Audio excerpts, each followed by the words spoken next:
Sunday, happy Sunday, good morning, how are you people, It is so nice to do this again. It sure has been a while, it really has been a while, so I thought today, let me do it. I cook all the time actually. Most times I'm cooking, but I haven't been going live whilst doing it because I've just been taking a break. So let me switch off my TV in the background. So today I'm going, hello. Today I'm going to make a dish that's my family's favorite. I'm going to make lamb pies, but I'm making them with a touch of Moroccan inspiration. So let me type that and pin it. I think I know how to do that. Let me see. So we're making lamb. If you give me a moment whilst I type this. Lamb pies. Oh, Moroccan inspired. Because I think that is so important. Hi guys, inspired lamb pies.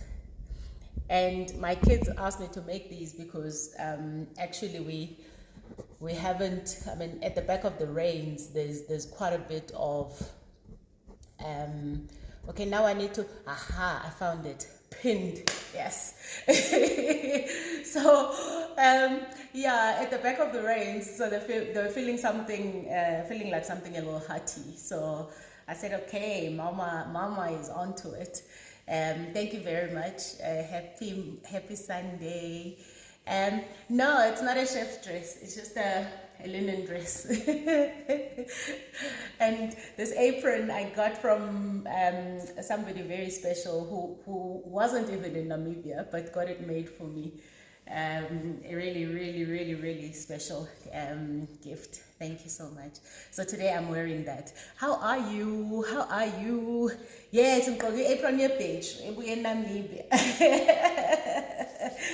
All right, so I'm going to get going with our preparation, and I'm cooking it in a tagine today. So as you know, that these pots are nothing more than clay pots. They're just clay pots. You know how we grew up, those black pots? That's what these are. They're just modern black pots, modern clay pots. So I'll be using that because it as you know, it cooks the meat quite nice and soft. So I'm gonna get going with my prep. Please put your questions in the question box so that I get to as much or as many of them as possible. Thank you. It's always good to see me smiling. Thank you. I'm actually always smiling. I'm always smiling, or I just laugh my problems away. How are you doing, guys? Where are you? Tell me where you're watching from and how are you? How's your Sunday? It's been a while actually since we caught up. And yeah, so I thought today let's do it because I'm in the mood. Honestly, at the back of all the speaking engagements I've been doing, I just didn't feel like I had anything to contribute or offer. And I'm not a person that just does things for the sake of doing them. So I wanted to wait until I felt like saying something. And sometimes I just actually don't feel like talking at all. So I'll cook and just not talk, you know. One of the things that a lot of people ask me is, why do I always prepare my own vegetables and chop off my own onions when I can just buy ready-made? I don't really buy a lot of ready-made stuff or peeled already. I prefer to just do it myself because it's actually quite therapeutic, believe it or not. But I think the ones, it doesn't work for everyone, so I always chop my everything. I buy brown onions and I peel the skin and I chop them. That's what I do. Nice. Lady Smith, Durban, somebody's in bed. Oh, okay.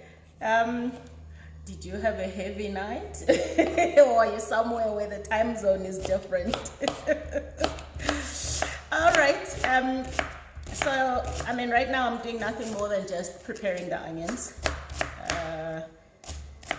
I'm quite excited about what I'm cooking today. All right, so I'm just gonna pop these into the pot. Nice hot oil already. From Emalahleni, hello. Ronzi says, should I do wine, guys? Yeah, do what you want. Why are you asking us? Are you feeling guilty about something?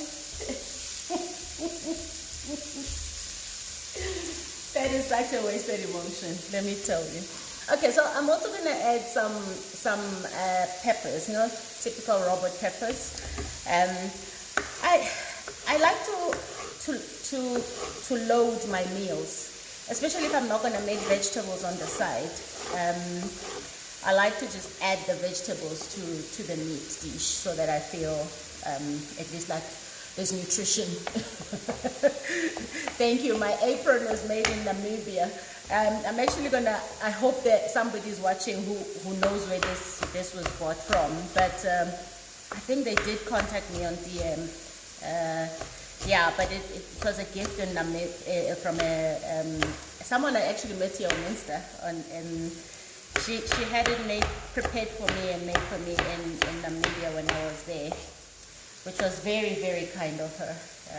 Cape Town, Maseru, Namibia, hello. Oh my Lord, did I have a good time in Namibia? Oh, that was so much fun.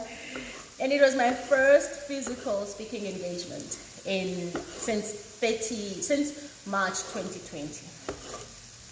Every speaking engagement I've done has been virtual, and yeah, I missed the energy of the people so much. So my trip to Namibia was just everything. Such a blessed time, and I just love the spirit of the people in Namibia. The women are so beautiful, but actually I want, because I see some friends from Namibia here, I wanted to correct me if I'm wrong. The one thing I noticed about, and I mean I've been to Namibia, we've been to Windhoek with vacations in Swakopmund, which we absolutely loved. If you haven't been to Namibia, you really must try going. And Swakopmund is just amazing, and the restaurants are just great. But yeah, the Namibian women are so, there's just this humility that is ingrained in them. Literally, being a South African, I feel like I'm so aggressive. South Africans are aggressive. We are like Namibians have got this quiet, silent humility, and they're just so beautiful. I think I probably, I mean, I don't know how many women I kept telling how gorgeous they were, but it almost felt like they were uncomfortable with receiving the comments. And I really must say I miss engaging with people and different people from different cultures and observing how they go about their lives and their business. So yeah, no, I just had such an amazing time. From the UK, hello. I do always have a good time. That is so true. I make a good time of every moment, because the one thing that's for sure, if that is my last moment on earth, I can 100% assure you, I will go out with a bang. I'm that person that always makes a good time of something. And you know, it probably is one of the questions I get asked the most is, how do I do it? How do I stay so upbeat and positive all the time? And the truth is that it's a choice, hey? I'm not gonna lie to you and say there's something special about me. No, it's a choice. You choose every day to be joyful, in spite of the world burning around you, in spite maybe of your own world burning. So yeah, you've seen me cry here on some of these lives. It doesn't mean I don't get sad. It doesn't mean I don't get disappointed. It doesn't mean I don't get shocked by the world. but I just choose to be joyful. Soon, someday, we'll all be gone, and all these things we worry about, we'll realize they were just, little inconveniences in our lives. So I've chopped up my peppers now as well, so I'm gonna add them to the onion mix. And then what I will also add is some crushed garlic. So the one thing I do buy crushed is the garlic, because when I buy the bulbs to crush myself, they end up growing stuff. So I don't know, maybe it's because I don't use them as much, but this just works for me. So spoon some garlic, and the one thing for a fact about me is that I don't really apply many rules when I cook. I cook with my heart, and you're just gonna have to follow and try this yourself sometime. So whilst I let that brown, let me pick up some questions. Somebody wanted to know about how to grow herbs. So one thing, if you're new to my channel, and is this a channel? If you're new to my timeline, I have been growing vegetables and herbs, fruits, ever since I was a child. I grew up rural, so that's how we sustained ourselves. And ever since I've had any piece of land and any balcony, I've been growing something. And it's just grown even more. I mean, over the last 11 years, I've been in this house for 12 years. We're going on 12 years. Yeah. Amazing.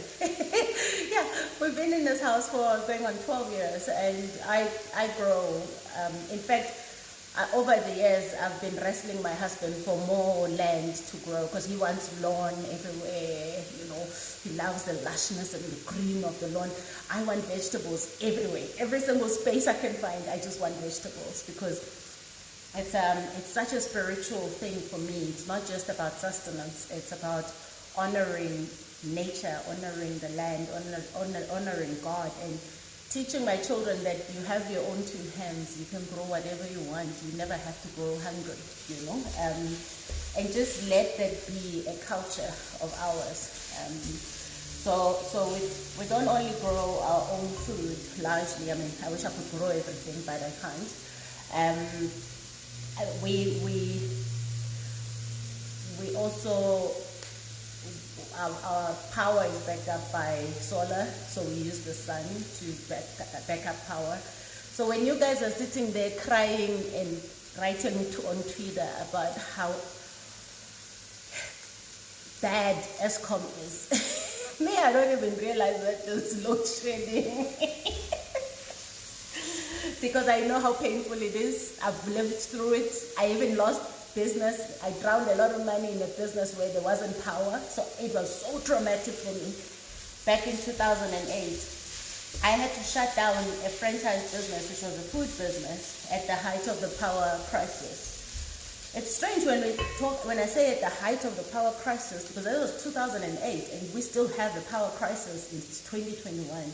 There's something that is significantly wrong about that. But anyway, yeah, so we try and be as sustainable as possible in how we live. So our power is backed up. We heat the pool with solar, and I cook with gas, and we heat up the house with fireplaces, so wood burning fireplaces, which means our power needs are very limited. We have backup water supply, because one of the things that we suffer the most, especially in the middle of the richest square mile in Africa, are water outages. And there has been a program underway to replace old pipes that the apartheid government gifted us as this new era of South Africa.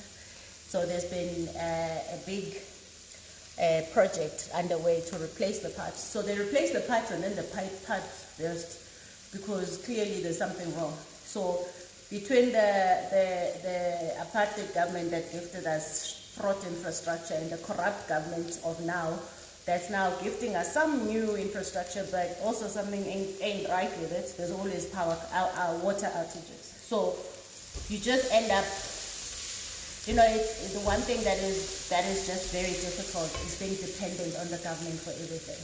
It's just you're just gonna die of a slow heart failure from anger and all of these things. So anyway, I started off on another note now. Let me watch myself.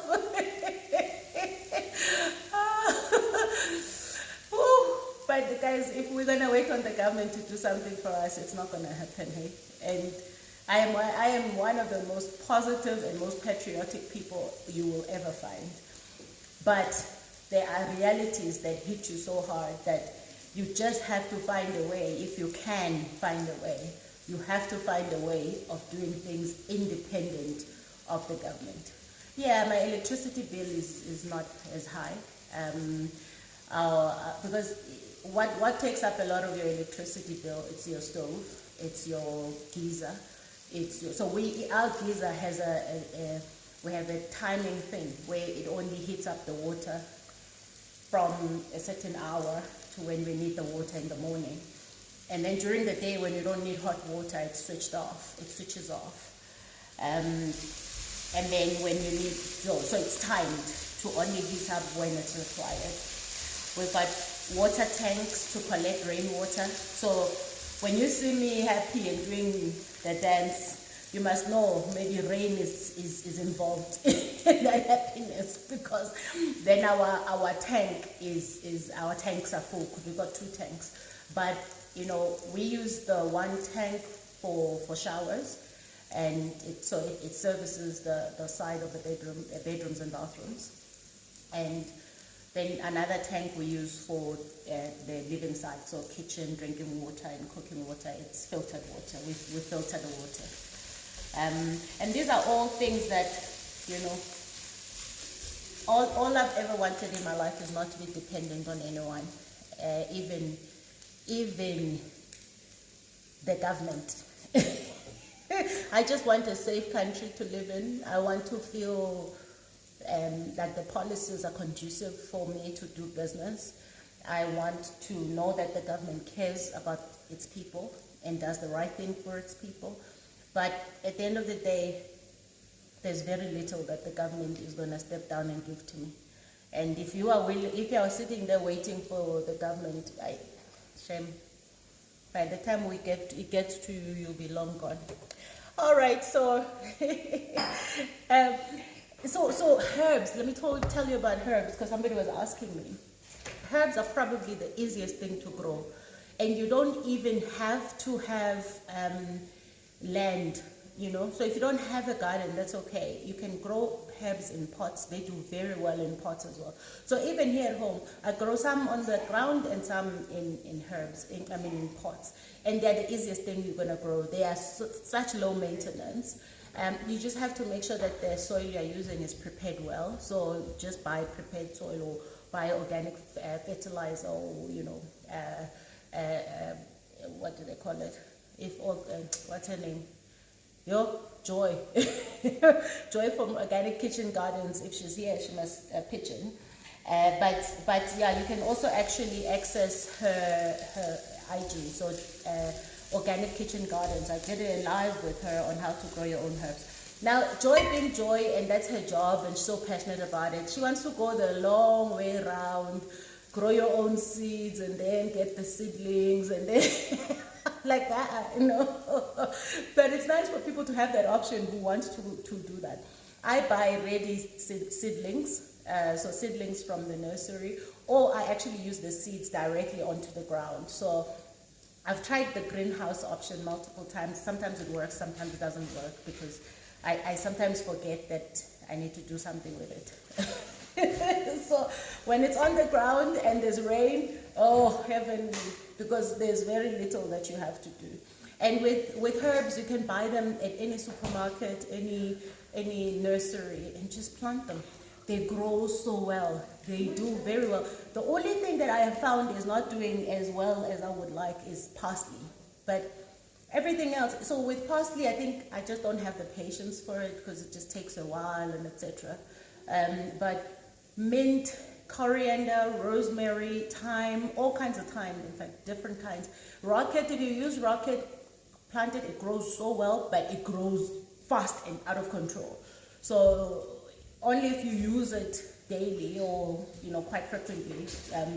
I've actually now left the rocket to flower because it's got these beautiful yellow flowers because we don't really use it much. And also spinach. You see, I grow a lot of spinach because we eat that a lot.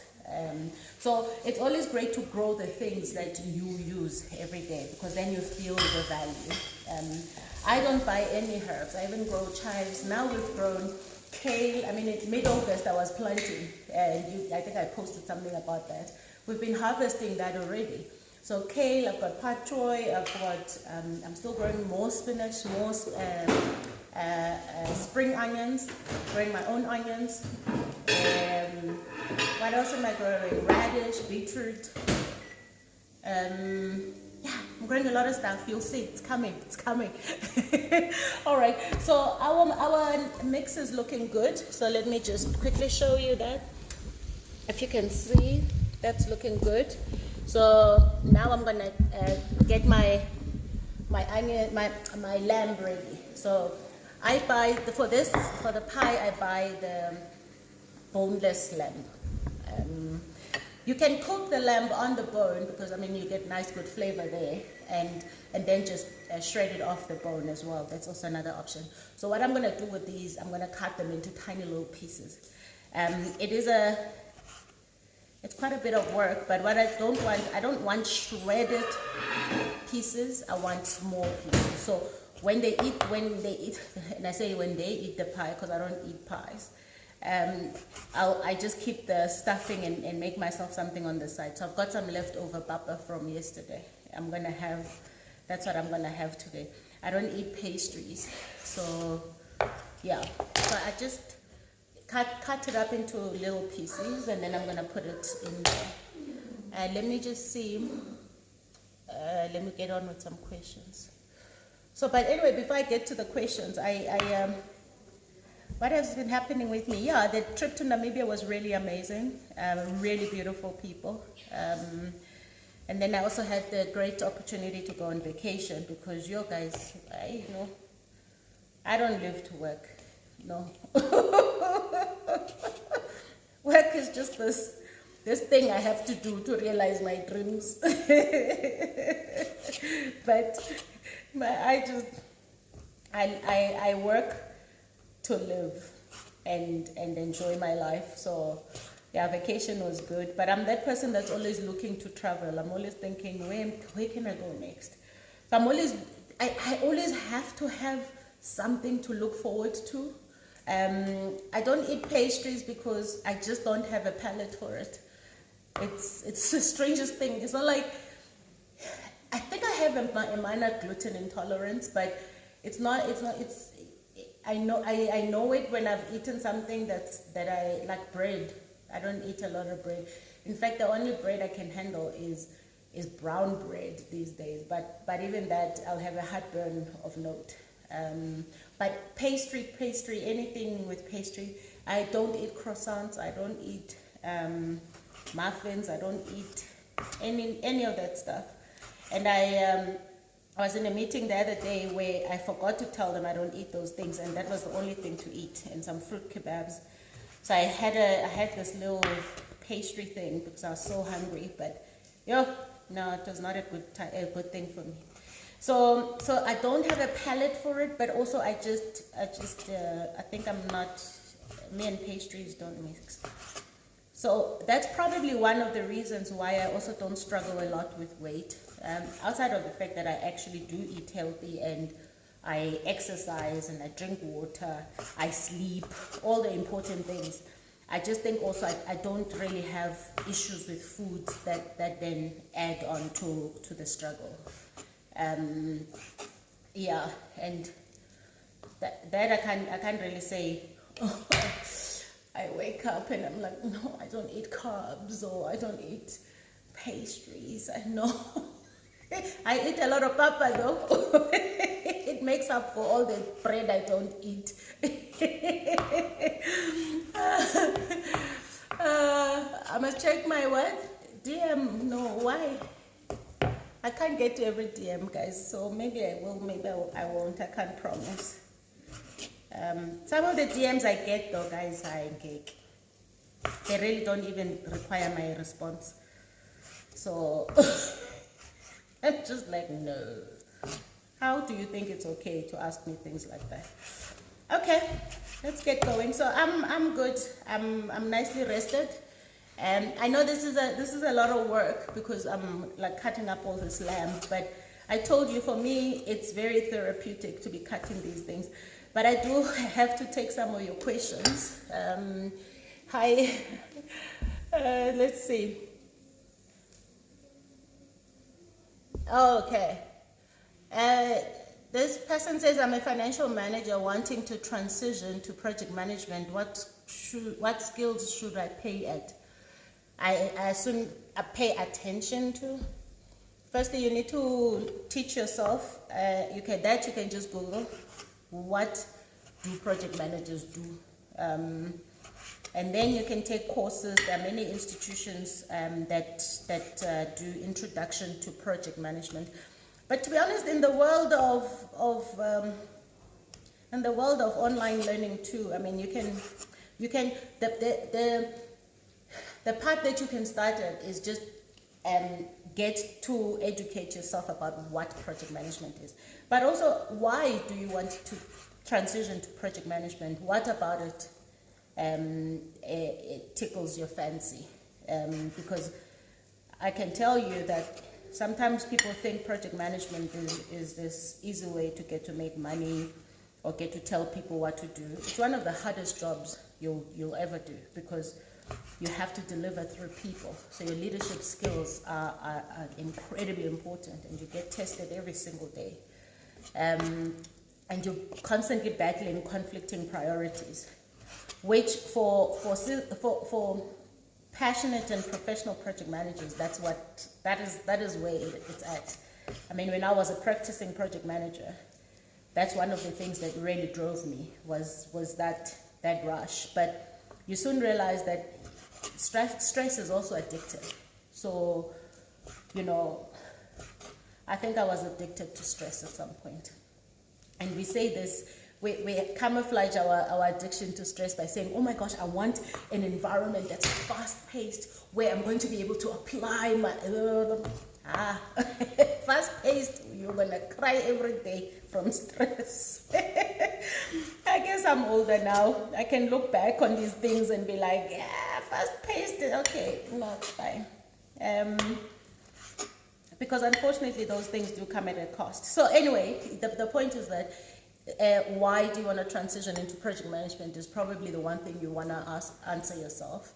And then just learn what skills you need to learn. And to be honest, I don't want to spend too much time on this, because I did a thing on it on the mentorship platform on Vastly Sage YouTube. So just and it was about transitioning from one role to another. So if you can just watch that, it would be great. Okay, I'm almost there with my lamb. So what I do, since I don't eat a pastry, I just take some of the stuffing, keep some for myself, and eat it with something else. Usually couscous, rice, or pap, or mashed potatoes, or roast potatoes, because I eat carbs, like proper. I eat carbs for real. You must put your questions in the question box, then I'll get to it. Casey says, how did you initially scale your business? Slowly or with investment? Slowly. Quite slowly, in fact. I invested my money into it. And I write about this in Baked in Pain. So get your copy, amandadambuza.com or amazon.com if you're outside the country. I had to take that opportunity. I cashed out 80,000 rands from my pension. And I used that for my business. I loaned it to my business when I started. And the beautiful thing about my business journey is that my business was cash generative from get-go. So the beauty of that is or how I got my business to be cash generative is that, you know, I started a business that in an industry that I had been in and I had grown up in. So it wasn't a tall order for me, and I was providing a service. So, you know, I was able to, and thank God for a company like ABSA who remained my biggest client and my biggest supporter. They put me on the enterprise development program, and you know, which meant I'd get paid earlier. So I've never had to have too many problems with payment, because that's the cash flow is what kills a lot of businesses. So your profile really matters when you start a business, and your negotiation skills also matter. You should always be pushing to get paid early. Don't just take contracts and people say they'll pay you after 90 days or 45 days. So yeah, that's what I did. But then afterwards, I actually never needed funding in my business until, because I also then got onto an enterprise development program for Adapt IT, where they offered me offices at no cost. They offered me, you know, marketing services when I needed them, legal services. So they really took away that burden that a lot of new businesses suffer. And it's what I do as well. So from when I was able to do that with them, I started doing it with other companies where I take them in. So I was incubated, my business was incubated into Adapt IT. The difference though with Adapt IT is that it wasn't a typical incubation, because I was also bringing a lot to them. So it was a mutually beneficial partnership where they actually owned 49% of the company. And when they offered to buy the whole in 2017, so they actually bought the remaining 51%, and I would join them to become a director and, you know, all of that. But I decided I wanted to remain an entrepreneur independently, because it, as attractive as the role was, it was a job, and I didn't want a job, you know. I didn't want a job, so that's why I kept going. So I funded my business. So it's also a conversation with yourself about what your threshold levels are, what your access to funding is, your access to your own capital. My first instinct is to always fund my own projects, because then I don't have to be accommodating funders and accommodating their wishes. I'm quite opinionated in how I want things done, so it's not always something I want to do to the consulting, because that actually also slows down the machine, you know. You have to constantly be consulting people. But over time, I did get funding from ABSA when I was buying back my business from Adapt IT. So I kept the 51%, I bought back the 49%, plus I bought one of their IT divisions, business intelligence unit. So for that, I needed a lot of money, millions. And ABSA funded that. But the everyday running around, operational expenses, the business has been able to carry them from when I started. Okay, as you can see, I'm now putting the lamp in. I'm going to show you what that looks like. I think though, what's very important when you start a business, you need to know how you're going to fund your business, because having an idea is one thing. An idea is not a business. It's until you can generate cash from that idea that it becomes a business. So a lot of people jump and start businesses and then only then think about, oh my gosh, how am I going to fund this? No, be very clear about what it is that you're trying to achieve and who and where you're going to get the money. And friends and family are also options. Now, a lot of us don't come from backgrounds where your friends and family are an option. So which means you're going to either have to bootstrap it yourself, or you you try and get somebody to fund you. I don't know where you're gonna get someone to fund you when the business hasn't even started or even proved any success. It's possible if you have a great product or a unique offering that no one has. Again, in this instance, I want to say that people do then end up backing the jockey, so they end up backing you, the person. So what is your claim to fame? Why should people put their money behind you? And how are you going to pay them back? Because that is the most important thing. No, you know, not many people, even big corporates, they're not in the business of giving people money for free and then not even knowing how they're going to get paid back. So how are you going to pay back the money? And I think these are the things that a lot of entrepreneurs don't pay a lot of attention to. And when you have, it's one thing to have the passion and have the ideas. That's not a business. You gotta, you know, when the rubber hits the road, that's when you know, yo.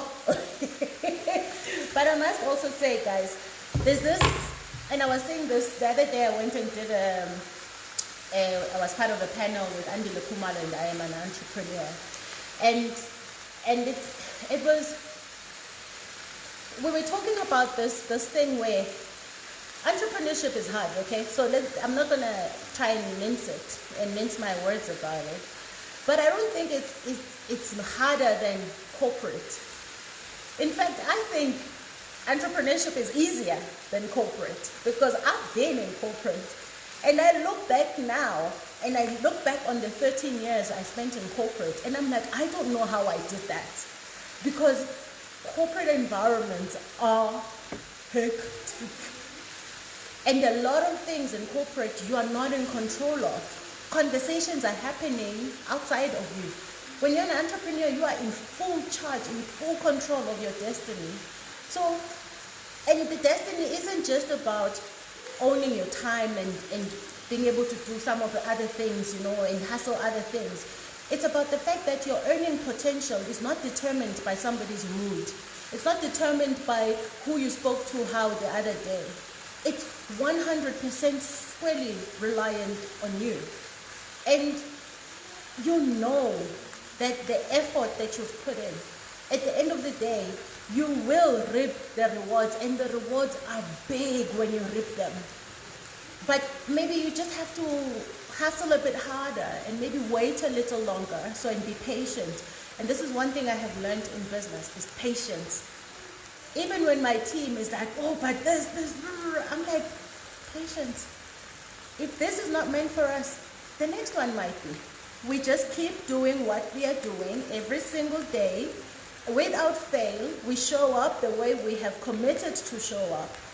Everything will start falling. And when it falls, you know?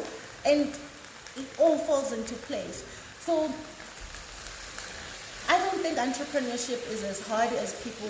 I think there's this, and Viwe, who's a psychologist, they use the word catastrophize. I can tell you 100% sure, 100% without a doubt, we've all been told entrepreneurship is so hard. So then everything must be dramatized and like, wow. I said it's actually like turbulence, you know? Turbulence, the plane is flying fine, you know, everything is fine. And then you're told, okay, there's going to be some turbulence, brace yourselves. You make sure that your seatbelt is pinned in. And you then go through those bumps, you know. Sometimes it's just this, and then, okay, you're back again. Sometimes it's, whoa, and then you're like, whoa, what was that? And then you come back again and you stabilize. So it's not a horror movie. And I think a lot of people like to dramatize it so much that it's so hard, so that even when people come into entrepreneurship, they think, oh my gosh, it's so hard, I'm going to fail. We almost scare people away from trying. So of all the things I've done in my life, entrepreneurship is not the hardest. What is hard is corporate. Corporate was hard. Corporate was very hard. Corporate continues to be very hard because your destiny is not in your hands. It's not in your hands. And it doesn't matter who you think you are, how influential you are. someday you piss somebody off, it doesn't work out well for you, or your health takes a knock because you don't have even the time to just yank yourself away for an hour to take a breather. So there's so many things that are in corporate that you have no control over. So yeah, I think not everything has to be a catastrophe, guys. Honestly, not everything has to be a catastrophe.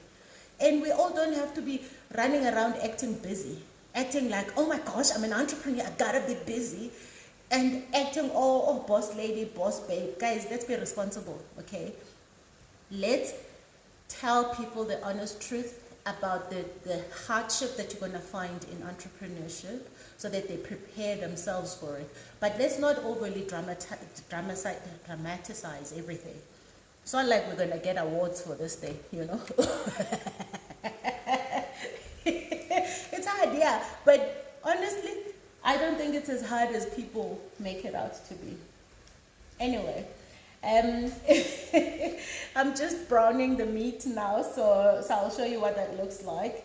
And typically I would have put the spice before the meat. However, today I'm gonna add the spice directly into the meat. I found so you know, my trusted Moroccan rub, and then I found this spice, mother-in-law spice mix. I bought this from Woolies.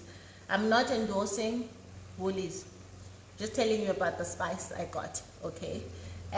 This spice, what I like about it, it mixes all the spices that I like. So brown spices, coriander, cumin, paprika, there's some garlic, there's onion, ginger, chili powder, black pepper, curry leaves, cinnamon, cloves, fennel, turmeric, mustard, you name it, bay leaves, it's mixed here. So I quite like this spice. I'm gonna use it today with some Moroccan rub. And I'm gonna add it to the meat before it browns completely, because I want it to sink straight into the meat. Luckily it's small pieces, so, and when I use spice, I use spice. Yeah, anyway, I think it's a reality that we have to be honest about. I found personally corporate is much harder than entrepreneurship. And entrepreneurship, you probably really struggle a lot in the beginning because you're trying to figure yourself out. You're trying to, you probably still have a lot of nerves from you know, how are you going to make money? How are you going to make these things a success? All the fear that holds people back. I always say you're better off trying entrepreneurship if it's in your blood and if it's something that you really want to do, and maybe you don't have another alternative. So I'm talking about those who don't have alternatives, and entrepreneurship is probably the only thing they should try to make some money. But if you are in a corporate job, doesn't matter what level you are at. You and I know about all these senior executives in big organizations, and who have just been cut. And the higher you go, fire. Fire. And sadly, a lot of corporate people don't talk about these things because of fear of you are too vocal. I'm out of corporate, so I can be vocal about it. But I still need people to stay in corporate because those are my clients, okay? All right? So please stay. But I think find a way to make sure that that corporate job is not the only thing you're relying on, because there's no safety in a corporate job. There's no safety because a lot of things don't depend on you. Even your own job, your own work, your own commitment is not the only thing that carries you. So you constantly have to be playing this game and playing the lay of the land and doing more than you would otherwise, you know, be doing. In entrepreneurship, you're fully in control of that narrative. And things may take longer. You may not get paid for a certain period of time. But when you do, you know. And there's nothing that you put in that goes to waste. I always felt like in corporate, we were working in 12-month stints. So everything I do now, it's a 12-month stint, and it will determine the bonus, it will determine the increase, it will determine the share allocation. And then you're starting all over again in another 12 months. But what you put into the other 12 months is everything you had. It's your soul, it's your sanity, it's everything. And then you have to start again in the next 12 months, again. Whereas in entrepreneurship, I feel like all the groundwork yields to something, you know? You don't have to keep doing it every time. You don't have to keep, satisfying everyone's ego every single time. And you don't have to sit and listen to things that you're like, hey man, guys, no. I think that's when I knew it was time to leave corporate. When I sat in a meeting with senior execs of the bank, and I was like, no, we're still talking about the same thing 3 months later. And we agreed we're going to do 1, 2, 3. So why aren't we doing 1, 2, 3? Now you have people covering their behinds, backtracking on things that we agreed to. I'm just like, no, guys, no, It's not how I want to spend my life. So, but I gave everything. I gave everything to my corporate job. I almost gave my family to my corporate job. And thank God I was kicked in the gut about that. And I had to make some changes. I know I'm preaching, but guys, don't think you're safe where you are. Find something, I think, that you can also invest in on the side. Make sure your investments are sorted. And unfortunately, as corporate people, because of this illusion of that salary every month, you think that, no man, I'm going to be getting paid every month. The money is going to keep coming. Every 25th, the SMS, pitching. And then you don't focus on your investments. You don't focus on putting away money because you think you'll always have money. And I think that's the problem with people who have access to cash. People with access to cash think they'll always have money. But the truth is that you end up piling up all this debt and all these things that if you just stopped to think, if I lost this job tomorrow, would I be able to afford all these things? And I'm not talking about basics that you need. I'm just talking about all of the things that are just like these extras. If you lost your job tomorrow, would you be able to carry on for at least 6 months? Because it takes that long to find a job. In fact, even longer now, depending obviously on your... And I've come to realize that it's not even about skill level anymore. It's not even about what you're doing anymore. You've got accountants sitting at home with no work. You've got engineers sitting at home with no work. So it's just a really strange time where we should be thinking about sustainability of our lives. So beyond the growing of your own food and things like that I've already said, it's thinking about cash invested that will see you through the tough times. And unfortunately, a lot of people leave that to chance, thinking they'll work in their jobs and they'll keep getting paid until they retire and they have these big fat retirement packages. No, you might just get retrenched. You might just lose your job. You might just get fired. You might just, whatever the reasons are, because things happen and they change all the time.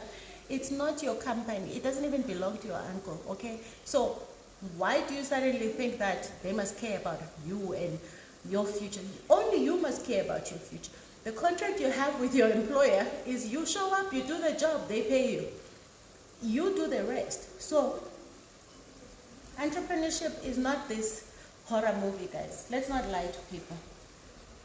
When you're killing it, okay? And you must say when you're succeeding, because the problem with pretending, and this is just overall, people who like to like, oh no, you're like, how are you? How are you doing? And the person's like, oh, we are just trying. Really? Even when you are succeeding, your family is healthy, your kids are healthy, they are happy, you are happy, you're killing it, but you are still trying. And you're like, oh yeah, it will never be enough. Why can't it just be enough? Why can't it just be enough? Why can't it just be, I am happy, my family is healthy, I have health, I have food in my mouth, I have food on my table, I've got clothes on my back, I am happy, I'm doing meaningful work. Why can't it be that? Why must it always be strife and strain and struggle, even where there is none? Hi guys, we're spitting in God's face. No, we are spitting in God's face. If you're succeeding, say I'm succeeding, so that other people know, okay, this thing can be done, you know. Man, it can be done. From the moment these poor children graduate from varsity and they're looking forward to working, the first thing we tell them is, oh, strive. No. Mena, I'm happy. I have it all. I kill it every day. Every day, I kill it. Things don't always go according to how I want them, but I kill it. I keep trying. I wake up again and try. Something doesn't go the way I wanted. That's okay. I keep trying, because guess what I still have? I've got breath, I've got brains, I've got all my limbs, and I will keep trying. Okay, my family is healthy. My husband survived COVID.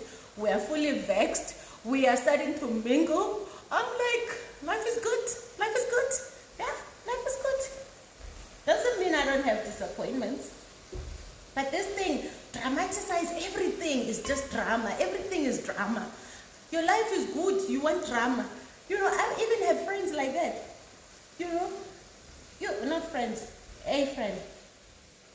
I'm a great friend to you, but no, you want dysfunction, you want drama, you want, like, you pull all of this nonsense together, and I'm like, why can't people just be happy that things are going well?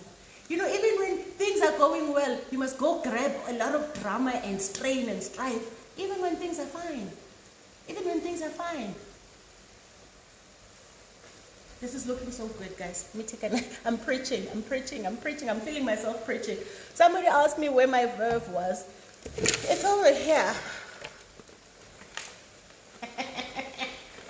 I gotta reward myself, people.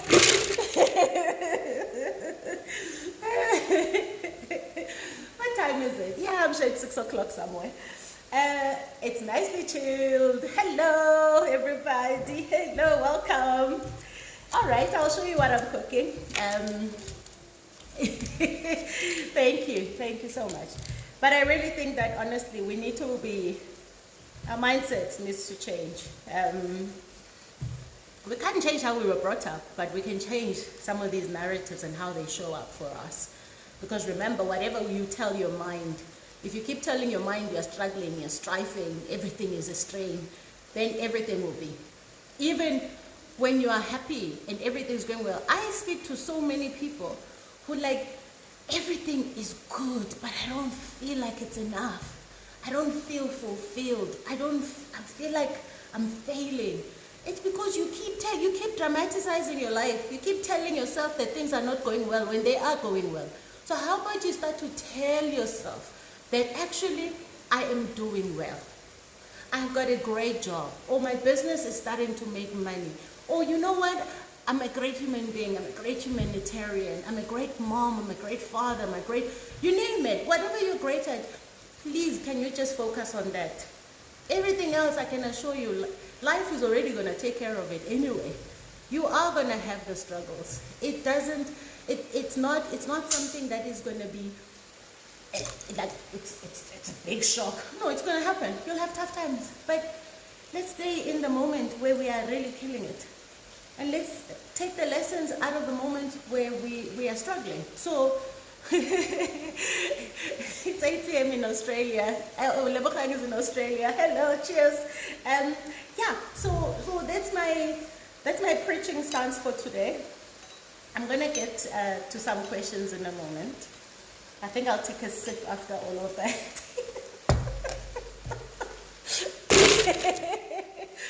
Oh man, let me show you guys what this is looking like now. Okay, I'm just gonna have to move my okay. Don't know if you can see that, but it is looking really, really good. And I'll show you in a moment.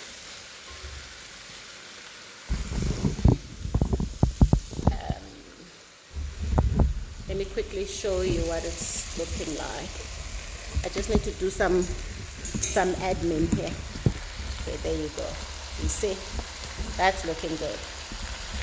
And all that is just the browned onions, some peppers, some garlic, And then I put the cubes of lamb and that spice mix. It's called mom-in-law spice, mother-in-law. And then some Moroccan rub. And that's pretty much all I put in there. So now I'm going to put some Moroccan tagine paste. Yeah.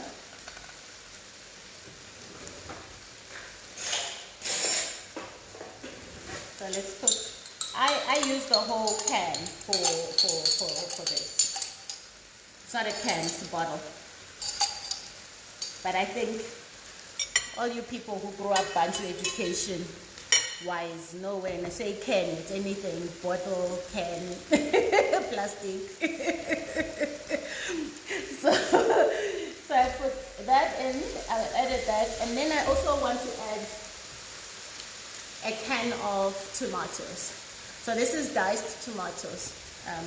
Try and go for ones that are sweet, because then you don't have to be dealing with a lot of acidity in the meal.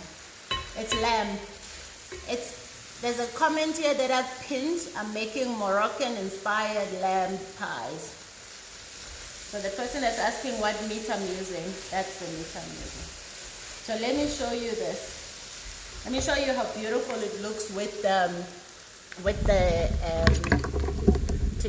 tagine added on, the tagine paste. Look at that. It looks so beautiful. So now I'm just going to add, actually let me just show you, I'll add the can. Oh, admin. Sorry, admin. So I've just added some tomatoes, canned tomatoes. Okay, cheers everybody. Oh, you know that first sip of verve is like angels tickling my palate.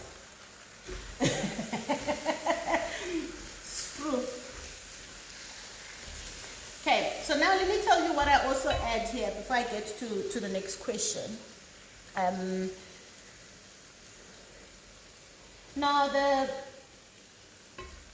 the mother-in-law spice mix is not hot at all. It's not hot, and that's why I can use it, because my kids are also they can't handle spice. All right. What tips can you give to prepare for board positions? I actually did share. So, I think you should go to. What was this thing, man? I need to remember. I shared a webinar that was happening. I'm gonna find it and repost it on my stories. Where the lady that I use, she's the MD of the company. She places me on boards. So her company is an executive search company. She places a lot of big people on boards, and wait, I'm one of those big people.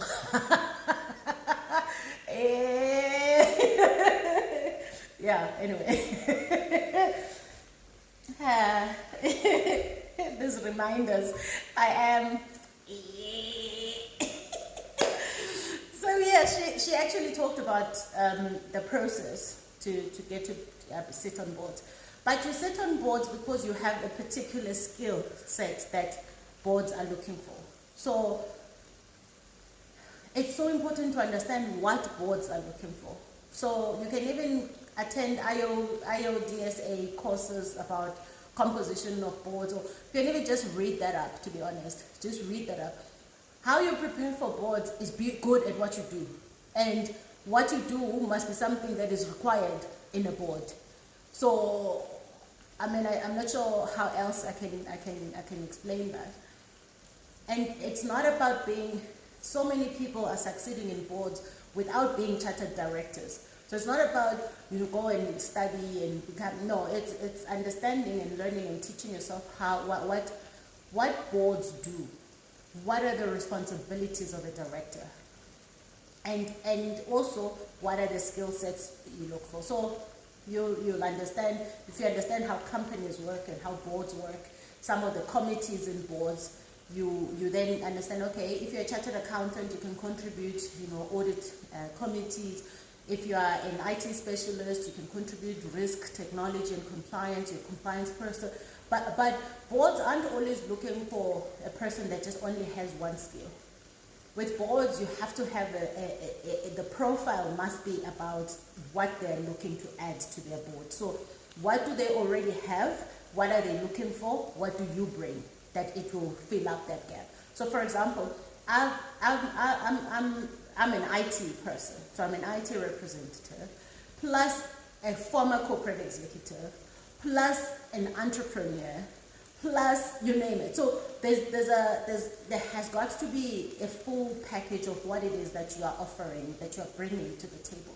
But yeah, in a nutshell, these are all things that you can find. They're publicly available. This is looking so good. So I want to show you quickly. Okay, let me get my admin right. Give me a moment. Okay, so this is what it's looking like now. It really is looking good.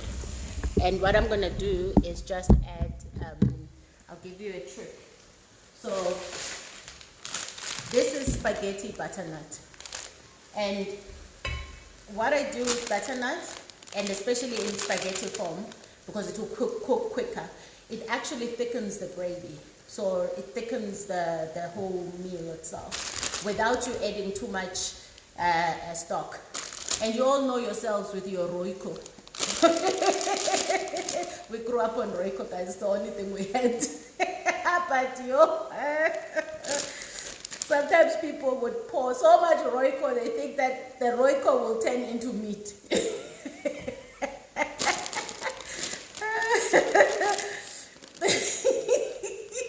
So I'm putting some spaghetti butternut in, and I'm just gonna let it cook in. Just give me a moment. Okay. So I'll put probably about half of this. Just a bit more. Remember when I started, I told you I like to load my meats when I do the pies, because if you're not going to if there are no vegetables on the side. But with this, I'm actually also going to serve it with chickpeas and peas and some mint, so on top of the pie when I serve it. But for now, just going to put this butternut and then let it simmer. So I'm just going to let it cook. Whilst I let this cook, I'm going to then add, I'm going to turn on my oven to baking mode, because we're going to prepare the pastry and get ready. All right, so I hope I answered that question. But what I'm going to do here, just going to add let me add some stock. So today I'm going to use vegetable stock. So I just use vegetable stock.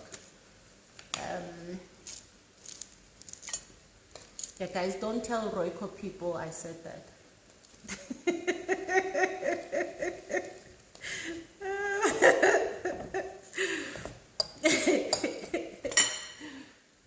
So I just put the mix in this little tagine bottle, because you never want to waste anything. And to be honest, the amount of money that these things cost, you want to make sure that you leave nothing. I swear, every time I go to Woolies, I think they lick their chops when I walk in there. They're like, she's here. All right, let me just add a little more water here. Then I'm going to let this simmer and let the butternut cook till it's literally so soft it's part of the gravy.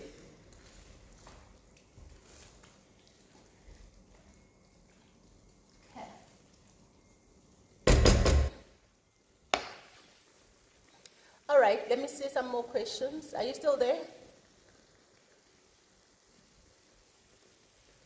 Hi guys, wave at me please.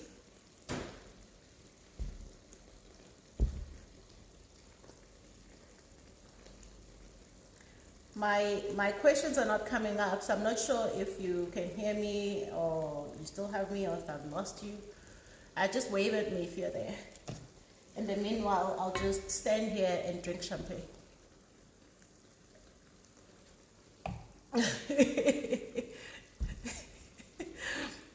All right, let's see. Okay, my questions are not here. So just let me know if you can hear me, if you can see me. Let me type and see. Can you hear me?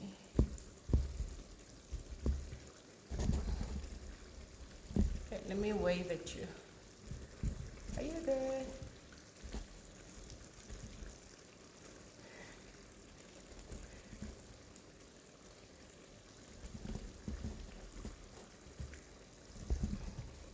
If I come out, I'm going to lose all your questions. So I'm thinking I don't want to do that. So you let me know when I'm back.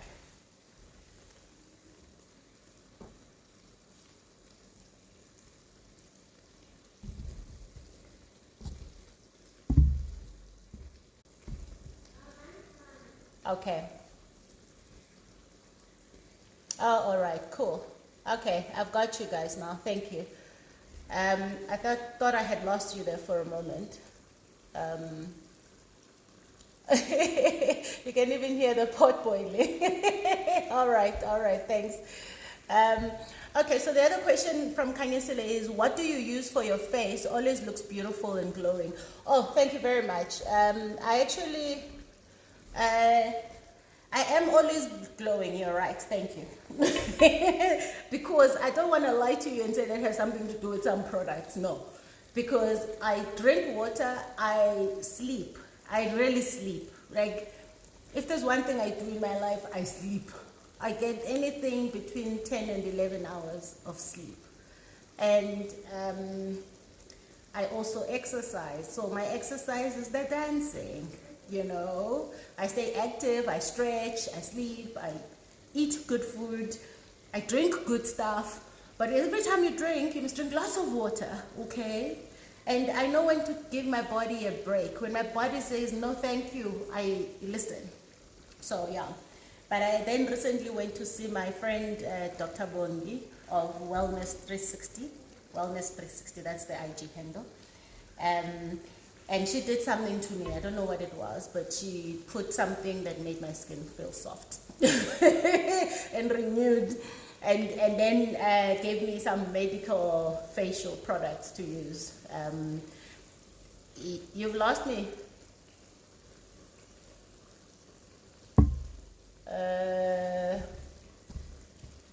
Why would that be? Let's try that again. So yeah, anyway, that's that. Okay, you got me?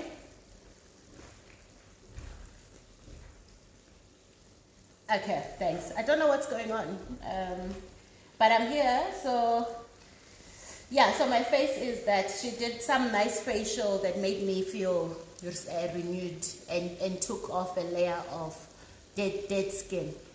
So that's what I do. But it doesn't matter what products you put on your face. If inside you're not okay, the products are not going to help, because what ends up coming out of here is exactly what you put inside. So if you don't have peace, if you don't protect your peace, if you don't drink your water, if you don't mind your business, it's a critical component, mind your own business. And if you don't get good enough sleep, and I really think we underestimate the power of sleep. And I am not about to keep telling people to be busy and not sleep. I mean, I don't find it cute when you tell me, oh, I only sleep for 4 hours, I can only sleep for 6 hours. I don't think those things are okay. I don't think it's something that I personally value. In fact, I judge you. The only time I'll judge you is when you tell me you don't get good sleep. I'll judge you. I'll be thinking your mind clearly doesn't work well because you don't sleep. It doesn't get to replenish, doesn't get to regenerate, the cells don't get to rebuild. So there's nothing that you're going to offer me, Mina, if you don't sleep. sleep is very important, guys. And having said that, even if you have interrupted sleep, you know, it must at least be solid hours of sleep, at least 7 to 8 hours of solid sleep. All right, so just gonna close my let me first maybe show you what it looks like now, because I've got the butternut in there. So that's what it looks like now. Yeah. And because when you make pies, you must make sure that you've got quite a lot of gravy, because the pastry sucks the pie, the pastry sucks the gravy. Yeah. Okay, so let me see what we've got. Yeah, people must sleep. I don't know what this thing is that you're busy chasing. Guys, I watched Netflix the other day. So I've got these moments where if there's nothing that I am excited about sport-wise to watch on TV, I'll watch nothing. So I just sit in front of the TV and I don't watch anything. Or I'll watch, BBC programs. There's this program that I really love, Where Wild Men Are, by Ben Fogel. He goes around interviewing people who have left city life or gave up their corporate jobs to go live in remote places, and like very remote, where they literally give up everything and go live in a place where you need minimum money and you live off the land. So I absolutely love it. So I'll watch that, and my family and I, we love it. But I don't watch much TV outside of that. And then there'll be a program here and there that I love. And I love stand-up comedy. So every now and then I'll go into Netflix and watch maybe, stand-up comedy. But then I came across this series the other day called King of Boys.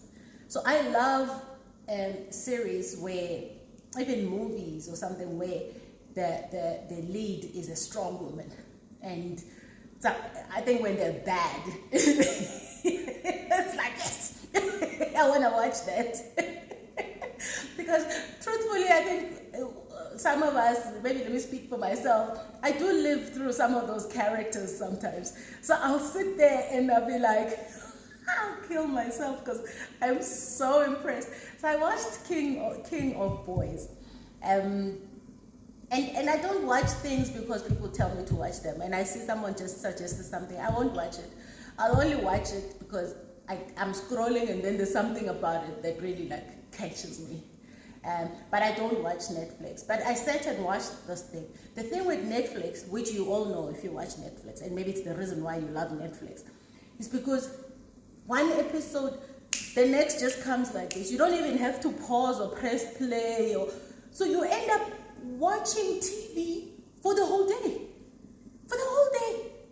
You know how many hours that is?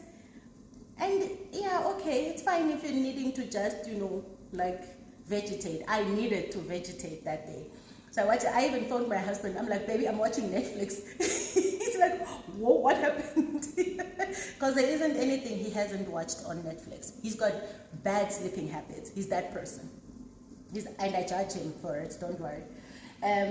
Anyway, so I watched this thing and I'm like, people who sit and watch Netflix, this concept of binging on something, I'm like, I don't know, hey? It doesn't work for me.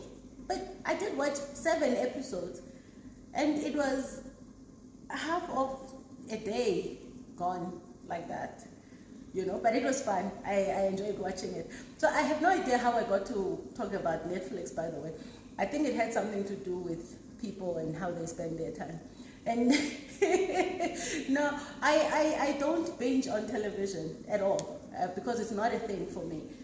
But I can sit and have it off and sit and do nothing for hours because that's what my brain needs.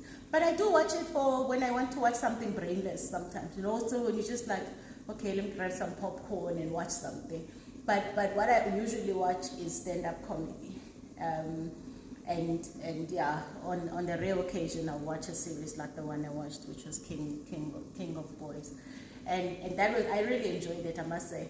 And the one thing I loved the most, and it's I think it's, I'm not, these Nigerian proverbs.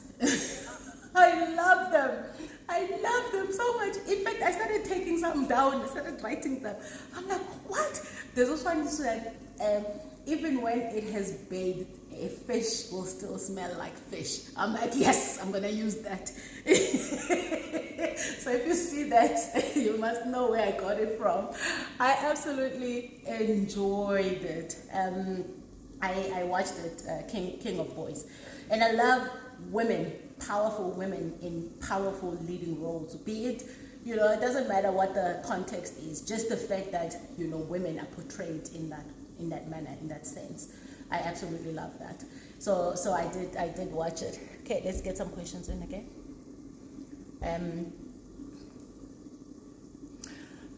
This one says, what would you say you would have told your younger self in the 30s now when you look back? Well,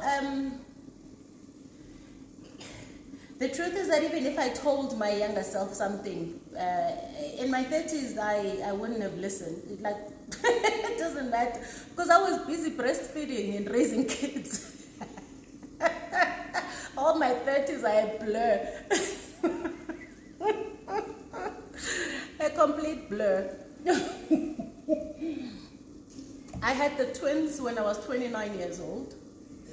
I had my son when I was 32, I think, because they're 3 years apart. So my 30s were about breastfeeding, having a jelly tummy, figuring out being a wife, figuring out being a mother, figuring out my career at the same time. So I think the 30s, in fact, are such a pivotal and critical time in our lives, because you are actually consolidating. So I think there's a big consolidation happening. So if I had to tell myself anything, which, by the way, I don't ever do things like that, but I'll answer it because you asked it, I would probably say, lose what you need to lose. Lose what you need to lose. Lose who you need to lose, and be okay with it. But with every, I don't believe in things like what would you tell your younger self, because with every phase of life, you go through what you need to go through in that phase, and you learn what you need to learn in that phase. And yeah, you will also make the mistakes that you need to make in that phase, because that's just life. That's just part of growing up. So I never look back and say, if I were younger, I would have done that. Because there are lessons I'm learning now in my 40s that you should think those are lessons to have been learned in your 30s or 20s. And the lessons that I learned back then that you think these are grown-up lessons. These are grown people's lessons, big people's lessons. So I think it's with every phase, overall, the appreciation that I've come to take from life is lose what you need to lose and lose who you need to lose. Because once you are doing that, you are shedding, you are growing, you are evolving, you also gain. So you lose, you gain. You lose, you gain. But don't be so hung up on one person or one thing or what you may have had and think that that's what you need to take into the future. Be comfortable with evolution is probably what I would say. People who are in that life stage at the moment. So it's not necessarily to me, but to them. All the ones who are breastfeeding. Yeah. Yo. Hi, guys. Now I know they say childbirth and things like that is natural, but there's nothing natural about that thing.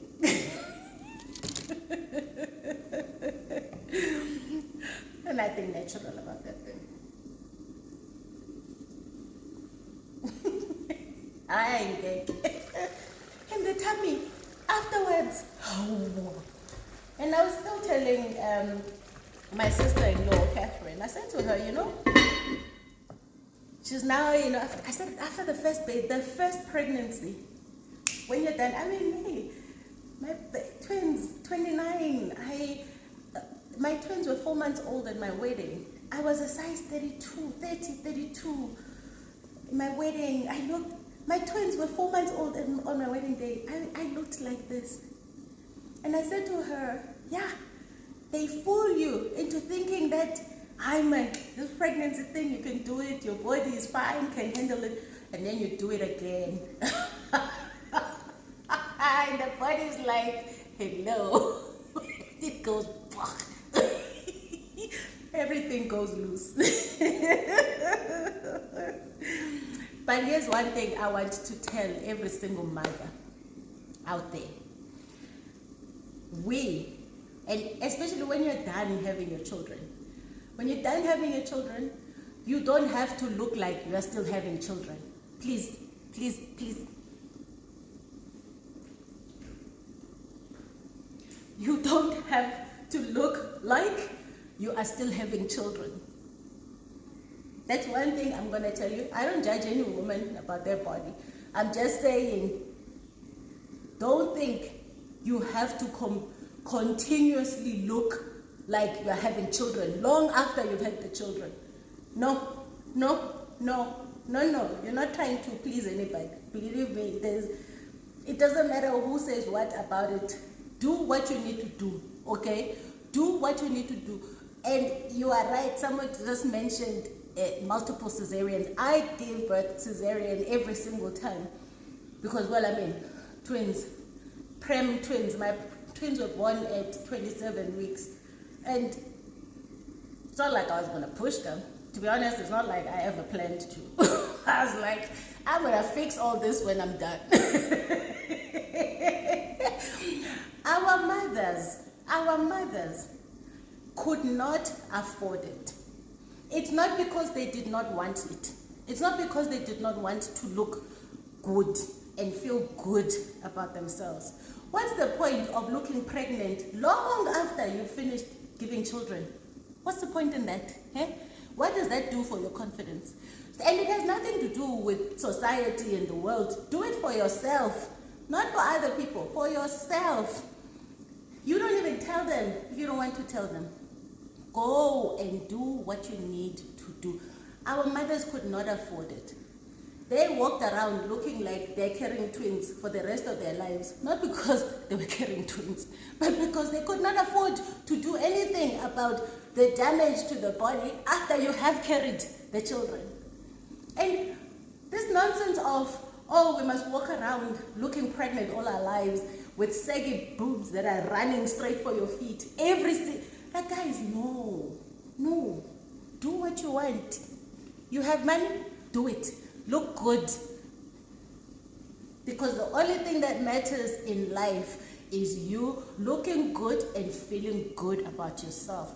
Because it enables everything else. In fact, this conversation I was having with Dr. Bongi, my friend, on Varsity Stage, the talk show, she was talking about how many people are actually coming into her practice to do work, whatever work, be it Botox injections, whatever. I don't know, she said it's something where you put a thread and you lift. Whatever you want to do, do it. And they are coming in because they realize that they need to feel good. They need to look good and feel good and show up and succeed. Remember, people will not pay attention to you if you're not looking like you're succeeding. So, I don't know who's looking like they're succeeding when they're looking pregnant all their lives. This one I can tell you. And that, to me, clicked when my neighbor, I was standing there with my son. My neighbor said to me, and my neighbor is an old German woman. She says, "Oh, Amanda, congratulations. You did not tell me you were expecting a little one." I was like, the next day, "Doctor," I'm lying, playing games. This nonsense of, I'm gonna try, we don't have time for anything else, guys. If you got the money, if you got the desire, do it. It's your life, it's your money. You'll be dead tomorrow, and then you'll be what? Complaining that you never did the things that you wanted to do. So yeah, maybe that's what I'd also tell myself. Do what you want to do, okay? Yeah, I'm also coming here. I haven't gone there yet, but I'm like, these babies, I don't understand what they're doing, racing. Like, you're going there. Where are you going? I'm like, where are you going? No, guys. We don't have to look like what we've been through. No. So do what you need to do. Do what you need to do. It's got nothing to do with nobody. Nobody helps you earn your money. It's your money. You spend it how you want to spend it. I actually had an actual medical problem that I had to deal with, because when I had my and a lot of you, and you can raise your hands if you've gone through this. When I was pregnant with my twins, my stomach muscles split. You know, in pregnancy, yeah, it's normal. Apparently, it's a normal thing. You all keep thinking pregnancy is normal. The whole thing, my tummy muscles went, right? And then I had the second one, and now the first ones were 27 weeks, and my tummy muscles went like this. This second one sat there for 38 weeks, 38 and a bit. And I kept saying to my gynae, surely it's not normal to be carrying, like, do people actually do this for 39 weeks, 34 weeks, 40 weeks? I would walk, I think from 31 weeks, I started having false labor pains. At Park Lane Clinic, they just knew that, like, hi, Mrs. Tambers. I already had a designated place where I just go in. I started plugging those things myself, and I check. Because I was like, it's not possible that you're doing, like, you do this and people are okay doing this. Anyway, what happened for me after is that with my last pregnancy, I had so many complications. Even when I actually almost died giving birth. I write about this in Baked in Pain. I almost died giving birth, okay? Because my uterus had torn. Okay, there was a tear. A tear. What's the English? You get it. The thing ripped apart. So instead of what would take 15 minutes for my great guy named Dr. Mselegu to stitch this thing back up. When I say this thing, the cesarean wound, guys, I didn't give birth naturally. To stitch up, it takes 45 minutes. She's like, no, I first have to repair the uterus. And then I have, and that time my head feels like somebody is drilling into it. I was hysterical. My husband was like, babe, they're not doing anything to you. I'm here. It felt like they were drilling things into my head. It was a bad reaction to the anesthesia. Or whatever, epidural. I chosen to forget everything to do with the process of giving birth, guys. Anyway, the point is that after that, my stomach muscles, actually there's a condition is called discestus something, where they never come back together. So my stomach muscles ripped like that and never came back. And the more I exercised, I used to have a trainer. Ryan Weber would come to my house for years. I always told him it is too painful for me to train my herbs. So I could not train my tummy. Every time I tried, in fact, the more I trained, the more I ripped them open. So I started having lower back problems. I didn't have a core, so I couldn't get out of bed. Like, you know, I had to roll over. You know, those people who are pregnant in their late trimesters will know this. You roll over before you get up.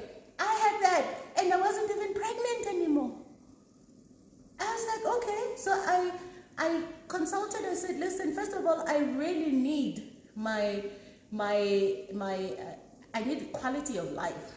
When you don't have a core, there's very few things you can do.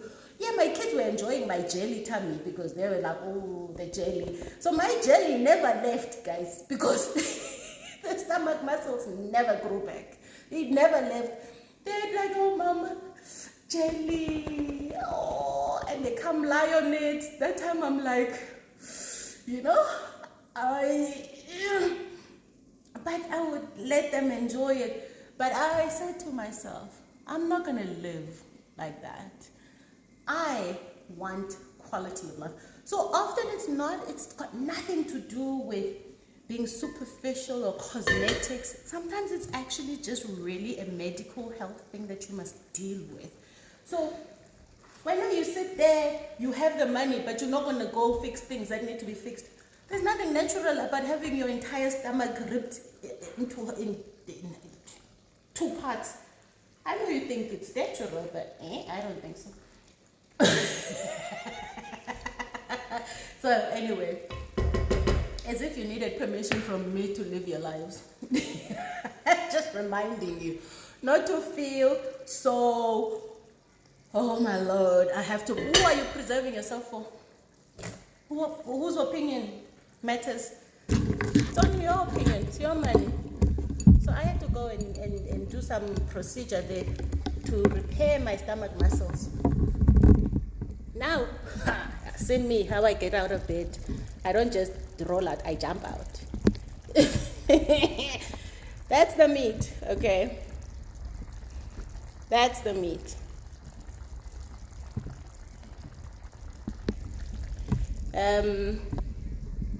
Okay, so I'm gonna start preparing to, let me first taste my food because this is important. We want to taste the food. Never sell food you haven't tasted, guys. It's not right. Okay, so I need some seasoning. Black pepper. I actually can't cook without black pepper. So I use different sizes. You guys. No, I actually, now every young person, or let me call it young, every young person that is having children, I tell them, as you are having the children, please put some money aside so that you fix what needs to be fixed afterwards, okay? Fix what needs to be fixed. And we need to make it normal conversation.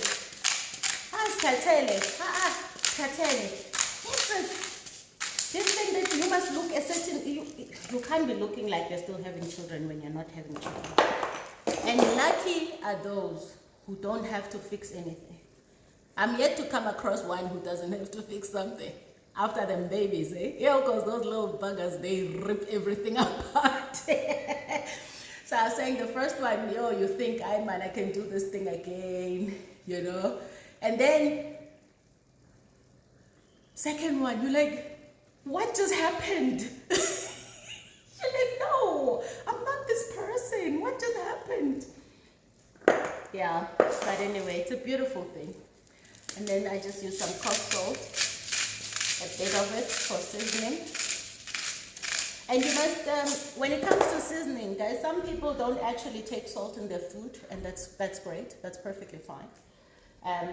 I take salt in my food because, firstly, I do season the food because I prefer it seasoned, but not overly seasoned. You don't want to kill the actual taste of the food. You just want to enhance it. But I also occasionally suffer from low blood pressure. Occasionally, like once in a blue moon. So my doctor said I should just take a little extra salt in my food. So that's why I actually season my food. And there's nothing wrong with seasoning. It's just you shouldn't be killing yourself with salt. That's the problem. And the salts that you should worry about aren't always salts coming from seasoning foods. It's all these things that people eat, like crisps, no chips and things. All these other things. Read the labels, guys. Read the labels. All right, so what I'm going to do, I'm going to put some fresh herbs. So I did pick up some herbs from my garden. I like herbs a lot, actually. Again, it's one of those things that I just can't imagine myself cooking without herbs. Yeah, sometimes they exactly. So sometimes you just put spices and that's your seasoning. Some people don't season the food and let the guests or whoever's eating season for themselves, and that's perfectly fine too. So I'm just getting some time, just a little bit of time in there. And that's perfectly fine. So whatever works for you. But no one must tell you how to do your things. I just show you how I do it. If you want to try it, you try. Okay. So I was saying, if you think the second time is bad, try it 3 times. I don't know why you did it 3 times, but I can only imagine. You, ay, ay, ay, ay, ay, ay, ay. Val says, I just stopped breastfeeding. It's a joke. Everything has gone south. If you've just stopped, it means you still have a bit of elasticity. So it's going to go more south. Oh, but how powerful are we as women that we are able to birth nations? It's so strange, though, that we become we're the least people that reward themselves for such hard work. In fact, we think that, there's all these conversations around what a mother should look like. Huh? Okay, guys. We can't, no, that's one thing where you should be happy to live in the past generations. I think they did it all for us. They all looked that way for all of us, for all the generations coming after them. And for that, we thank you, we honor them. All right. So I'm also just going to chop up some coriander.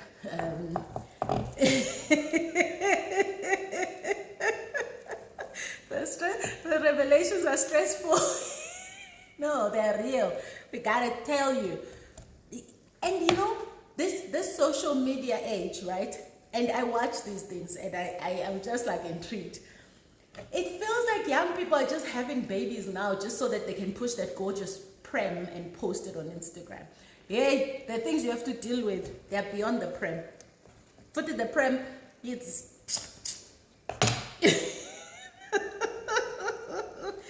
And then you start crying here about how tough motherhood is. Tough motherhood is not tough. Well, now you went into it with the wrong mindset.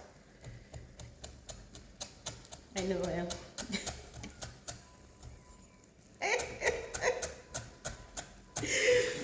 I don't know what's going on with me today, guys. Clearly I've missed you. And I have a lot of things to say today. Clearly.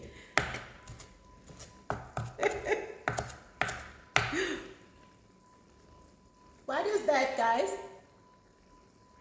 Yanda? Sorry, one moment. Yanda? Oh, that's you, right? What's that? Can you close your door, my love?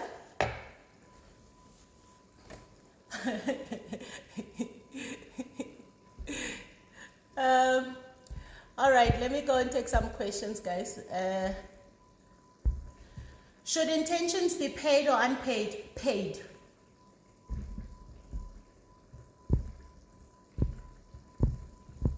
If you want me to elaborate,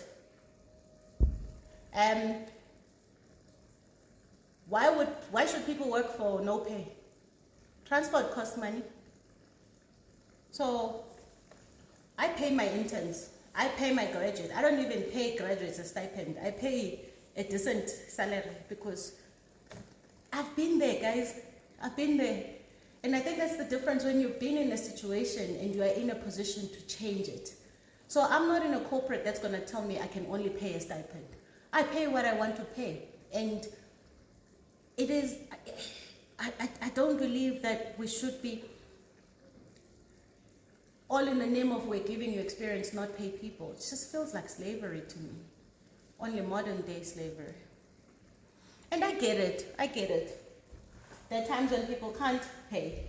I get that. But I 100% believe internships must be paid. They must be paid.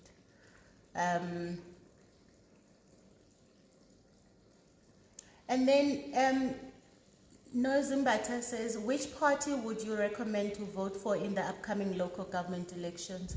I'm not a politician, so I have no recommendation. You go with the one that speaks to your needs. And I think you're just provoking me.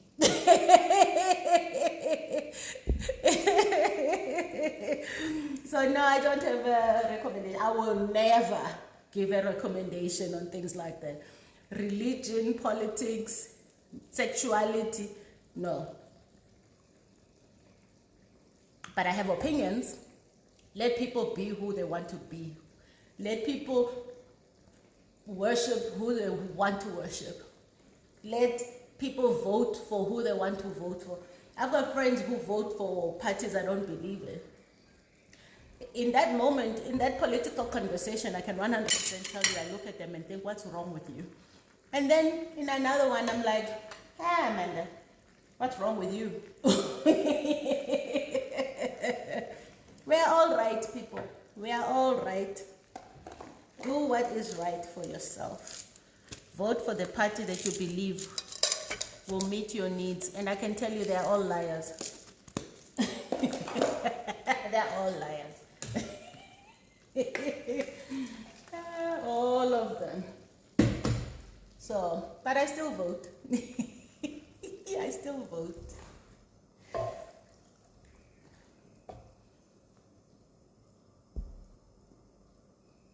Okay, my questions are not there now, so just gonna try and see what's going on.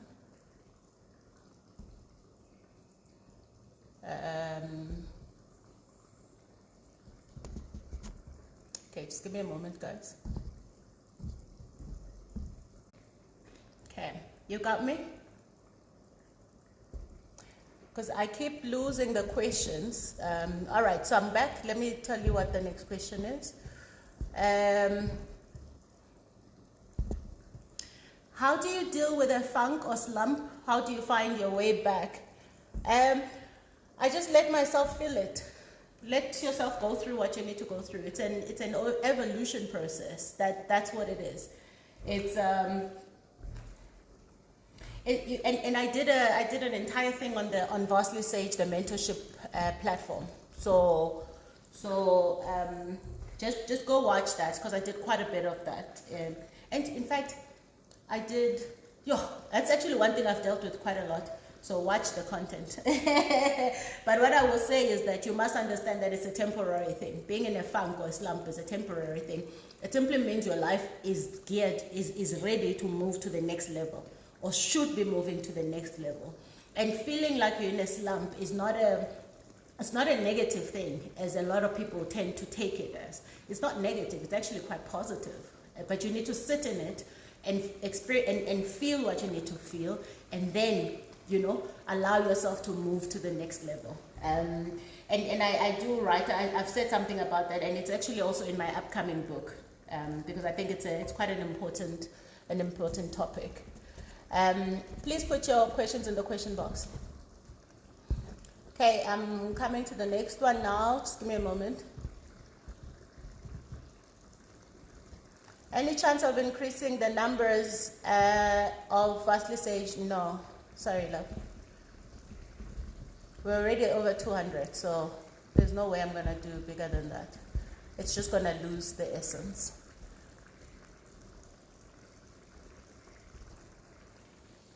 Discipline versus motivation, which one do you think is important to be successful, or is it both? Discipline. Motivation is so temporary. Discipline and determination and drive. The triple D's.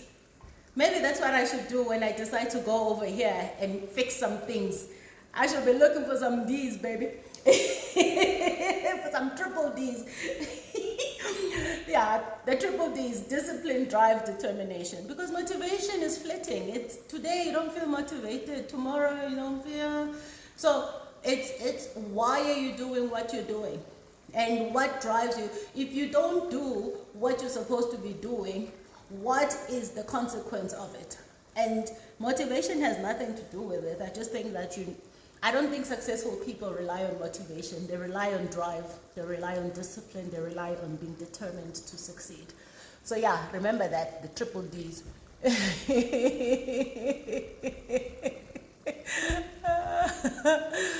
All right, I'm moving on with these questions. Give me a moment.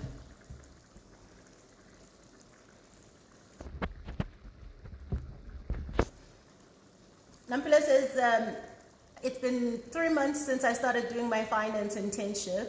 I feel like I'm quiet and lack confidence compared to my other colleagues. How would you help with that? Well, first of all, you've only been working for 3 months, love. Confidence doesn't happen overnight. Give yourself some grace. Allow yourself the time. The more you learn the job, the more you get better at it, the more confident you'll become. So it's too soon to be judging yourself. In fact, you are expected not to be confident right now. But you must learn what you need to learn. That's what internships are about. We take you in to help you grow the experience, therefore growing your confidence. So relax. It's a long way ahead, lovey. You'll be fine. You'll be perfectly fine. And learn to ask the questions. This is what internships are about. It's teaching you how to be comfortable in a world that is strange for you. Okay. I think this is really good now. It has cooked nicely.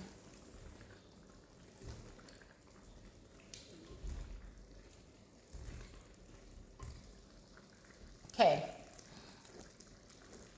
How do I deal with friendship breakups? I just don't. They are part of life. Whatever the reasons people break up it's exactly what I said. I think we tend to hang on to people and things that no longer serve us.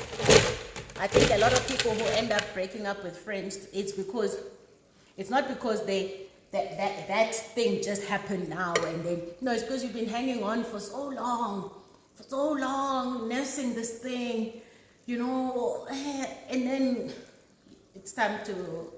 So I don't. In fact, I used to be very clinical about friendships and just literally walk away if I feel bad vibes. And the older you get, and I think it's harder when you're connected to someone let's say at a purpose level, which is the way I usually like to connect with people. When you connect with someone at a purpose level, because I have some friendships that people think are unusual. It's like, Amanda, we never would have seen you with that person. But I connect with them at a purpose level. But then once you connect with them at a purpose level, they come with everything else. Like they come with all of themselves. Plus. And then I found that the older I get and the more I connect with people at a purpose level, the harder it is to untangle yourself from those relationships. But it can be done. When I say it's harder because, the thing that connected you the most together before probably starts to disappear when all of these other things step into the relationship or into the friendship. So with every life stage, you deal with friendships differently. But I've actually also now kind of had to recenter myself around what my take is on friendships. And I only want to be with people where the vibes are only good. I did a live the other day where I told you guys, I don't want to work on anything. I don't want to work on anything. The minute something requires me to work on it, it's too much work. I've got enough work to deal with. I have family to work on. I've got my businesses to work on. I've got myself to keep working on. I'm not going to now work on other relationships. And sometimes you realize that you're constantly trying to protect people from who they truly are. And you will know this. When you've got a friend that you really hold dear, and especially if you've connected at a purpose level, you're constantly trying to protect themselves from themselves until that thing bites you. It's like, and you're like, crazy. You're like, maybe I should have thought about that. Okay, anyway, so that's how I feel about friendships. Friendships must end, guys. Please, they must end when they're not serving you. If you're with people and you walk away feeling less about yourself, that you don't belong with those people. And it's the one thing I have known all my life. Even in romantic relationships, if you If you're with someone and when now you don't feel like you can fly an aeroplane, like you don't feel like you can go and perform open heart surgery. I'm not saying break up with your people, please don't quote me because I don't want trouble. I'm just saying you need to work on those elements of how you choose your people, who you stay with, because I don't think relationships are supposed to be hard. Again, it's this thing I was saying about entrepreneurship and life. I don't think relationships are supposed to be hard, for me at least. And the minute it's hard, I don't want it because I don't want to work on it. I'd rather be immature and whatever people can call you. Like, it's okay. I'll stay being immature over here and be happy. So I think sometimes we just accommodate people for the sake of accommodating, and sometimes it's about keeping up appearances. So whatever the reason is, I don't think any friendship is worth your peace.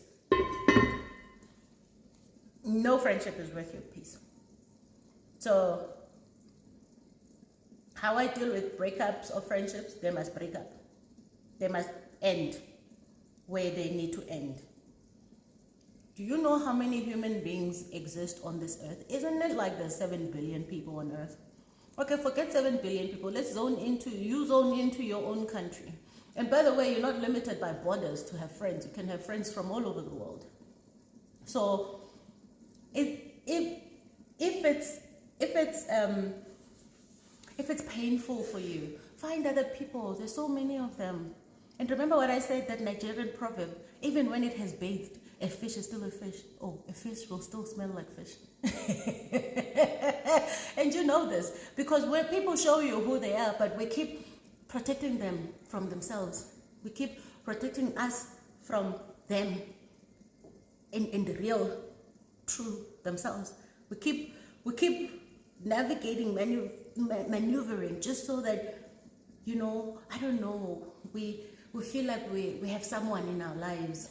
Rather stay alone. If you don't have someone that after you talk to them, you're like, yeah, I feel like I can do this thing, right?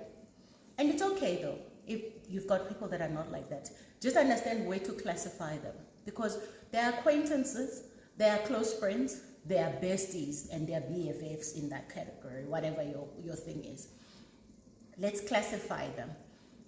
The one thing my friend Lillian always reminds me, and I was on the phone with her the other day for 2.5 hours, and I was talking to her about a challenge I've been facing, and she says to me, the problem in this scenario, and maybe you should think about it, is do we end up promoting people? And she uses this analogy of first class, business class, and economy.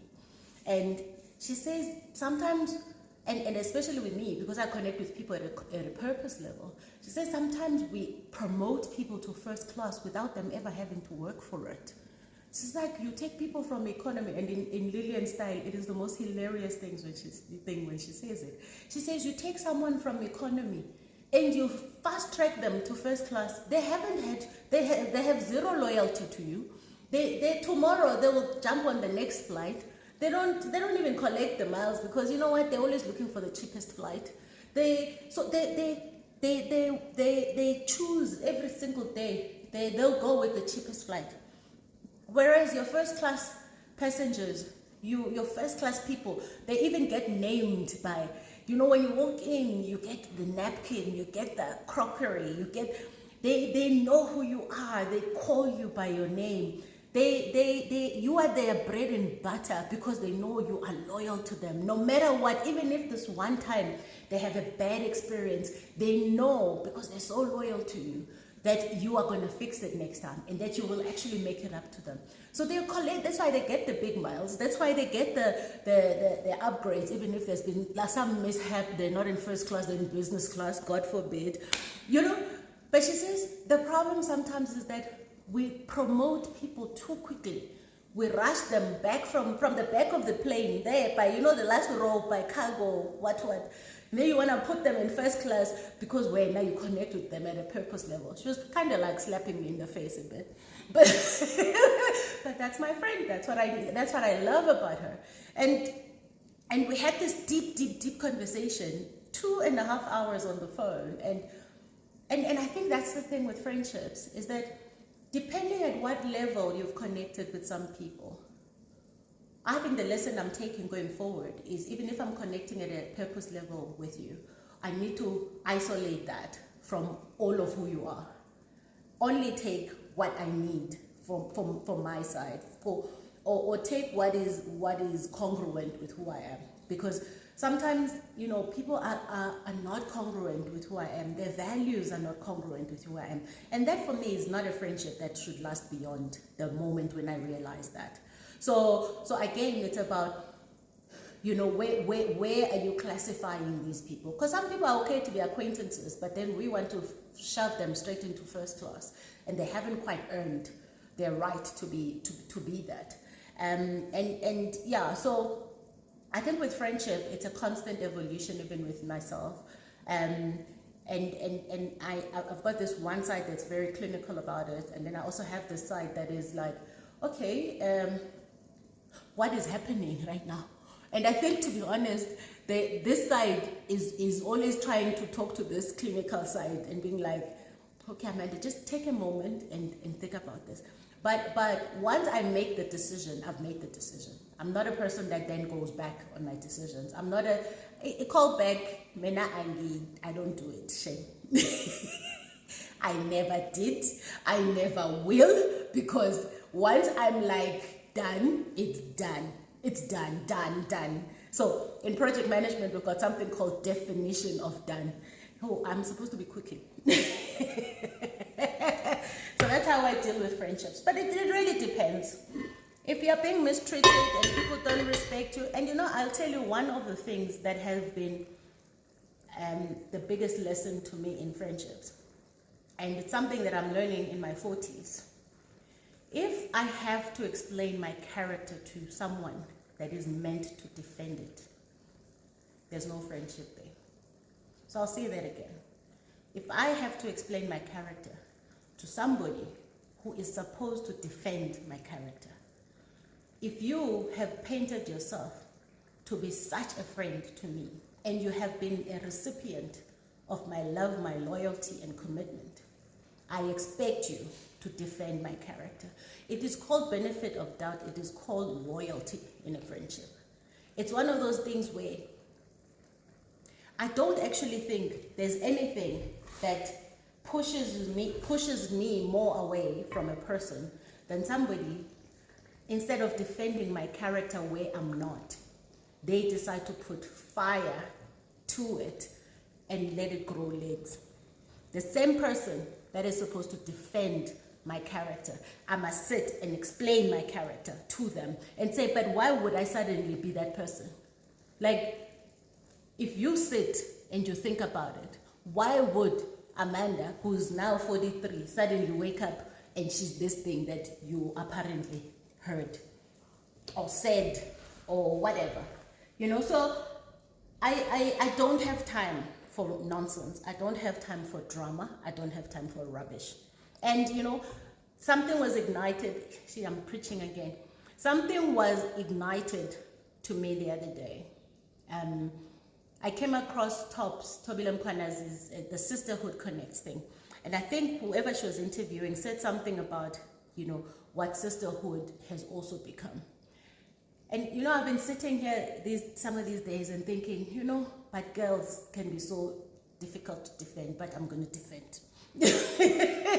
The point is that a lot of these sisterhood cliques and sisterhood connects and sisterhood, and I'm not talking sisterhood connect that Toby Lay's one, but she was having this conversation, which I really think was a brilliant conversation to be having. We like to hide behind, we are sisters, oh, you're my sister. You can call me sister all you want. If you're going to turn around and badmouth me and put a knife in my back and go around saying things that don't exist about me, and if you're going to keep doing things like you're in kindergarten, all you're doing is continuously tarnishing the name of really good women who know how to be friends to each other. So, and that was triggered, and I was like, these are the conversations we should continuously be having. You cannot be hiding. I would rather not be part of any freaking sisterhood clique. I am perfectly fine in my house with my children. And I'm perfectly fine with the friends that I know for a fact, without a shadow of doubt, will never make me explain my character to them because they know who I am. And it doesn't matter what will happen on earth. The first thing they will do if they hear something about me, they will come to me and say, Amanda, I heard this. Tell me what's going on. What is this? That person to me is a person that is loyal to me. That person is loyal to me. And the friendship is at the center of that. So forget being loyal to the friendship. That person is loyal to me. And the one thing I value in my entire life above everything else is loyalty. Loyalty. Because loyalty is something I never had growing up. My parents were not even loyal to me. So I've had to learn how to be loyal to people. But I've also had to learn what loyalty means. Loyalty means I will walk on those coals with you because I believe you. I know you. I know you'd never do that. Or I know you'd never say that. And if there's some misunderstanding, I'm going to ask you. I'm not going to go around telling the world about the misunderstanding and you be the last person to know about it. I'm going to face you in the face and say, listen, babe, what's going on?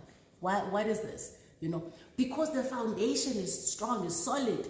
So you go around preaching sister, sister, sister, and you then still go around bad-mouthing your same sisters, wishing ill on your own sisters, backstabbing your own sisters. You name it. Guys, we're not in kindergarten. We are grown human beings. We are grown women. We've got things to do. We've got businesses to run. Let's stop being childish. We need to grow up. Grow up. And unfortunately, where there are scores of women, you are going to have these issues. Serious issues. And I have been one that I somehow found myself caught up in some of these things.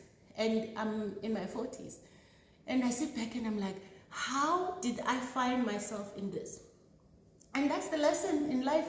Even when you think you've figured certain things out and you know exactly how you go about them, something happens that you're like, hey man, how did I even find myself in this thing to begin with? So the beauty of it though, and the beauty of the lessons in life is that you revert back to reflecting on who you are and see how these things make you feel. And if it doesn't feel right, walk away, because it will grow legs and feet and it will become something that is completely unmanageable. So you asked me about friendships and breakups. That's how I feel. Wait, let me switch on the oven. What time is it? Oh, Jesus. I'm doing this thing again. Shimani says, when should you know it's time to quit your entrepreneurship ambitions? Oh yeah, this one, let me tell you something. I was actually talking to entrepreneurs this past week, and I do it a lot, by the way. You should quit your entrepreneurship ambitions when in the deepest of your heart, the deepest, darkest part, you know that part of your heart, if I imagine it in the heart, it's like here, you know, like that down there. Only you know if this thing is for you or not. Only you know. And it's no use trying to do it and keep at it even when you are not succeeding, just so you can be seen to, you started this thing so you must keep going, just so people can think you're successful or that you at least try. Only you know how much you've tried, how much you've poured into it. Only you know if you still have the energy to keep going and the stamina to keep going, because entrepreneurship requires a lot of stamina. Only you know. So if there's one thing I will say, also though, in the same conversation in corporate, only you know when you're done. And it's not about being done to be an entrepreneur. It's being done where you are, being done with the environment that you're in. So only you'll know.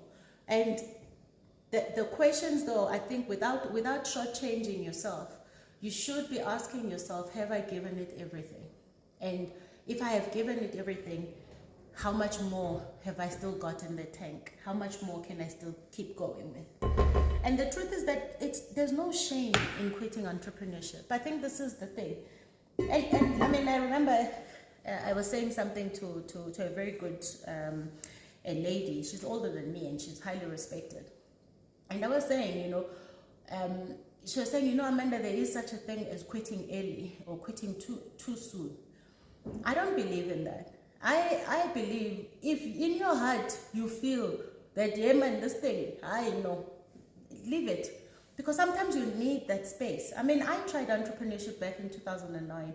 It punched me in the face and showed me flames. In 2008, 2009, I was back in corporate working because, hey, I burned proper. So, but then I knew I was just gonna go refocus, earn some money, pay back my debts. And then, because I'm an entrepreneur through and through, I was going to do it again. It wasn't my first rodeo. I had been an entrepreneur since I was 23, but the difference is that I wasn't doing it full-time. So my first attempt at full-time entrepreneurship was a dismal failure, a really, really dismal failure, and hard. And hard because I lost a lot of money in a short space of time. But I was like, you even forget. It's like giving birth.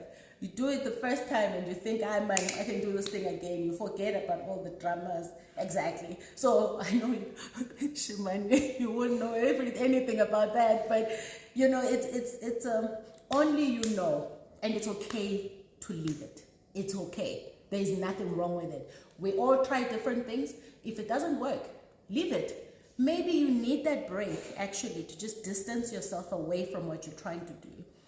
And I have to say this, we cannot be irresponsible with our families, guys.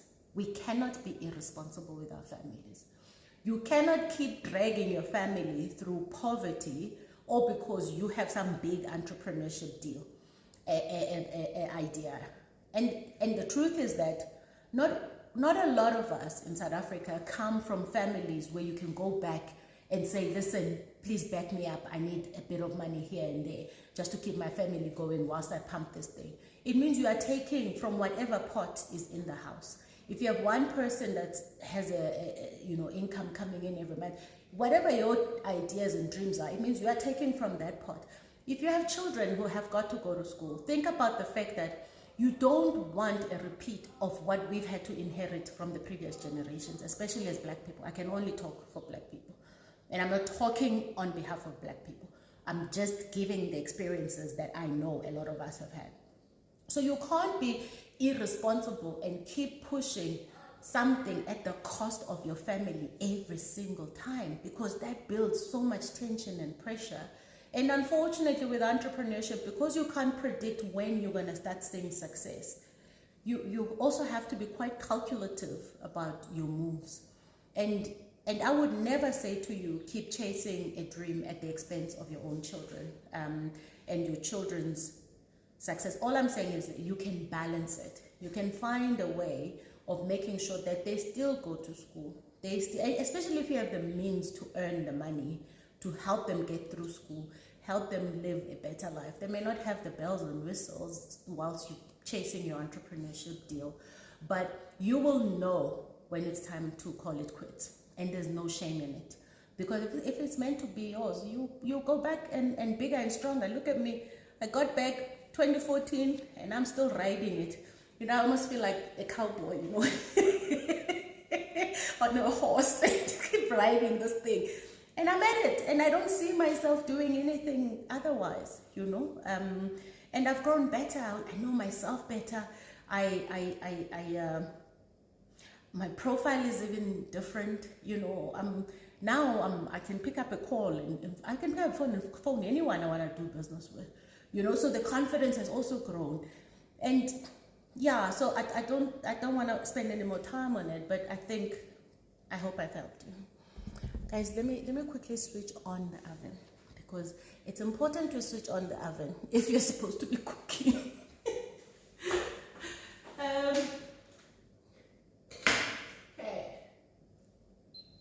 All right, so I'm also going to start the pastry because the sauce is now ready.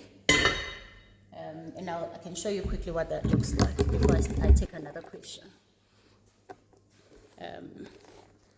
So that's the sauce now. This is lamb. Look at that butternut. It's literally sipped into it. It's now the gravy. So what I do with my pies is that I use these small bowls, because then the kids can manage it, and if you don't, you can, this is a portion, it's a serving, so it's easier to eat, and they also just look pretty. So I'm going to use these. I actually also have these other ones I can use.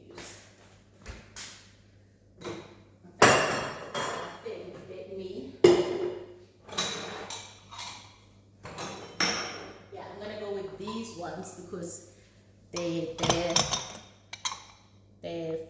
flatter. Actually have a lot of options. Wait a minute. I love playing in the kitchen, as you can tell. Wait a minute, my friends. I think I might actually use something else. But in the meantime, I'm gonna have to start preparing my pastry. So I bought these pastries, butter pastry. So I'm just gonna work with this. G says, I had friends who said I lack ambition because I have no desire to start a business. I hope you dumped them. Because people who are gonna say things like that to you don't belong in your life. Not all of us are meant to be in business, And I hate this notion that because you're in business, somehow you hold some superior status in society. No, you don't. I'm not sure. This concept of you are better than others, for me, just doesn't, I don't get that. I don't even understand that. How can I be better than you if we're not even competing? The only time you can be judged to be better than somebody else is in competition, where it's your living, it's your livelihood. You get paid lots of money for people's opinions. And actually, it's not opinions, it's facts. If you're running and you come number one, it's a fact. But that's the only time things like that should matter. Listen, I've had some of you people on Instagram tell me I can't dance. And I was like, who was I competing against, Ghana? And two, I don't dance for a living. I dance because I love dancing. You have a problem, you deal with yourself. Me, I know I can dance. You move your body, you can dance. That's it. This notion of, because I don't do new styles and things, I'm like, I'll do it if I want to do it. But that's no measure of being able to dance. It's like, you are so bitter and unhappy with yourself, and you must then poke holes in people's lives who are happy. Oh, shame, you're so miserable.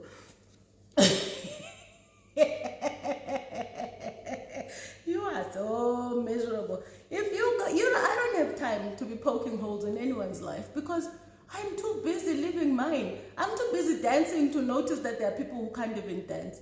And if I don't get paid to dance, I don't need any opinion that says I can't dance. Who am I competing with? Who's paying for it? Maybe professional dancers who you pay money to go see dance. Then maybe you can say, this one can't dance, and I paid money. Mina, what money have you paid me for your opinion? Please. And just dance. Move your body. That's it. That's it. And all right, let me prepare my pastry. So, easiest thing to do, I'm just gonna turn this around. Yep. Okay, let's do this.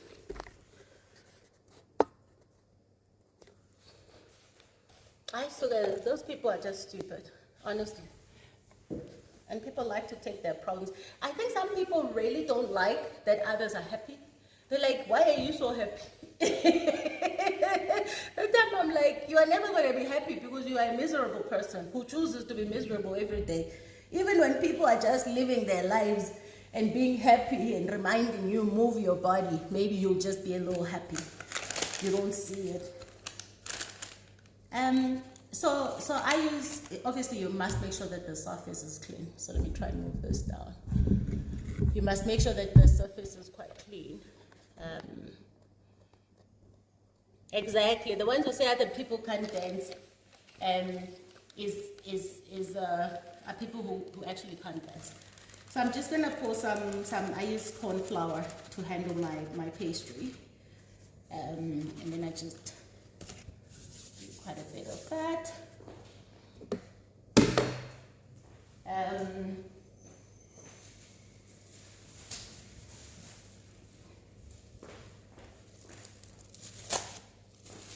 All right, so just this pastry, because it's quite thick, so I need it to just be nice and flat so that it cooks through properly. The worst thing about pies is having a pie that's not cooking through. So I'll just use a roller pin to make sure that it spreads. Yeah, that's what I should have done first. Okay. So I'm just gonna keep doing that, and my children like to do this, so I'll probably invite them to come and do it. Kids!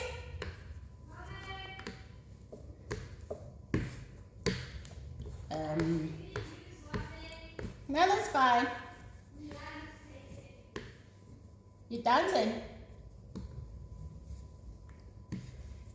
Okay, so as you can see, it has spread quite nicely. From that just one sheet to all of this.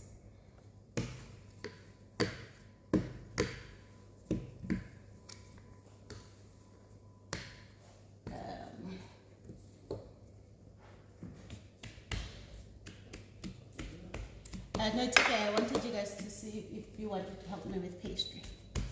But if you're living your lives there, it's fine. All right, let me quickly cut this up, guys.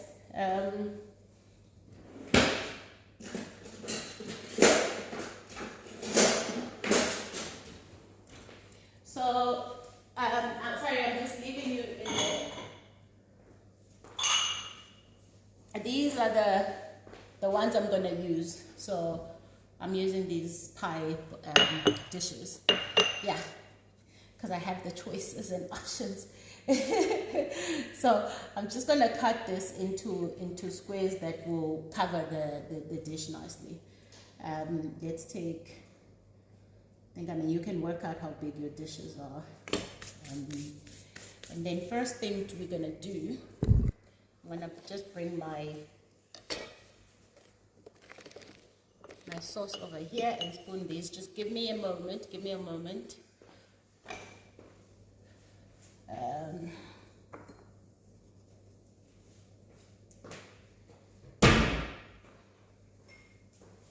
okay.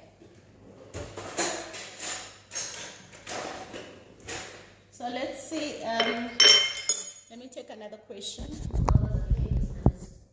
It's okay, baby. It's okay, I've sorted myself out. You can help me later. I was supposed to take a break. Oh, are you taking a break? Okay.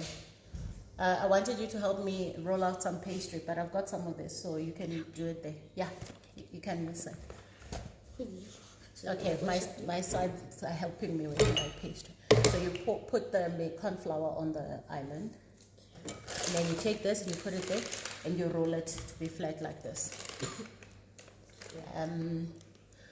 Tickets to the brunch don't exist, guys, anymore. Sorry. How do you make your pastry for the pie? I don't. I buy it from the supermarket. How important is it to have a supporting partner in your career? It's everything. I'm not sure how you do it without. I'm not sure how you can do it without. I'm sure it will be. Because there's so many things that you have to be dealing with. So yeah. Should I take it off this? Yeah. No, just take it. It's not gonna break. Take it off.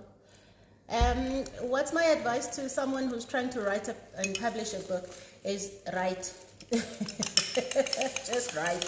Guys, I'm beating some egg now, which is what I'm gonna use on top of the pastry. So I'm just gonna brush the pastry with some egg to make sure that it crisps nicely and has that nice coating.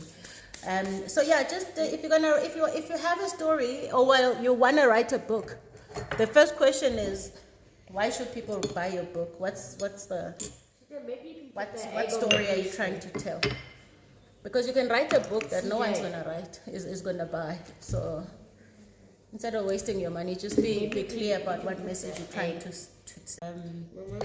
and also yeah, that's fine, baby. You can leave it there. I'll work with it. Thank you. Okay. Thanks for your help. Sorry, I'm remodeling some parts of my kitchen, so if you see weird things there, just hang in there. You have to land front today.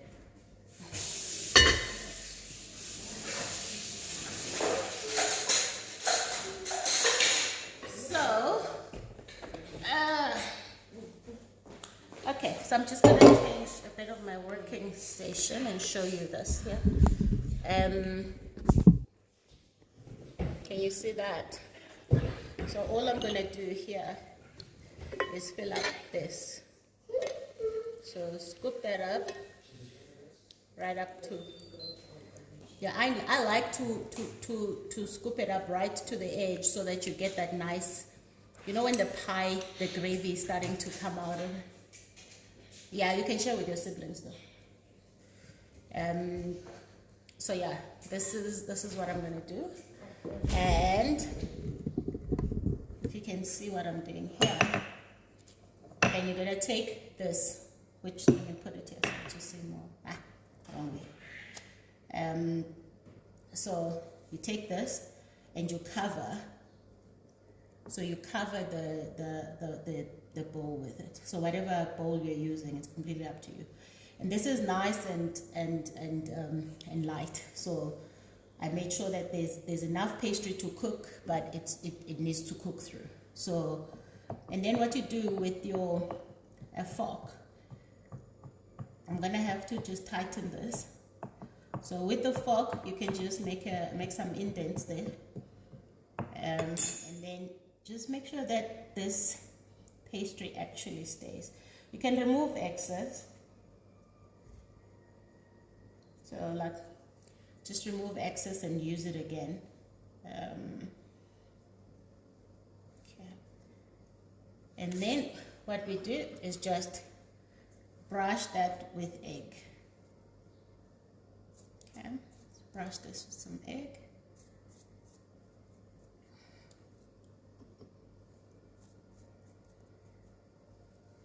And you just remove whatever excess you don't need, and don't try to cut too thin, because then your pie will open up. What you want is a nice overhang of the dough, the pastry. Okay. Right. So that's my first pie prepped. Let me come back to you.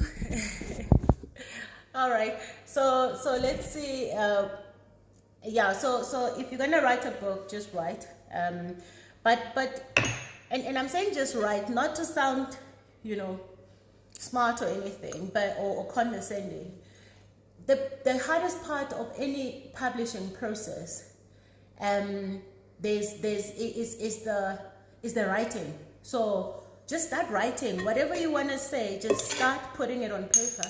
Because the decision to publish depends on so many things. There's so many people with books unpublished, manuscripts unpublished, because publishing it requires money, and trying to convince publishers that your book deserves to be published is quite a process. So just start writing and research, do your research. What genre? Just do the work, do the checks, check what's happening. So I'm not I was still saying this to the other ladies, that I write because I have a story, I have something to tell. I'm not an author who just decides, oh, let me write a book because, I don't know, I'm a writer. No, I'm a storyteller that's just telling my stories through books. And I tackle something, I tackle a thing that I need to deal with, and I write about it. So you're not going to see me writing fiction or coming up with all sorts of weird and wonderful ideas for books. But just start writing and understand, what is the story about? What are you trying to say? And who's supposed to buy it? So who are you targeting with that book? But writing is the hardest part. And listen, you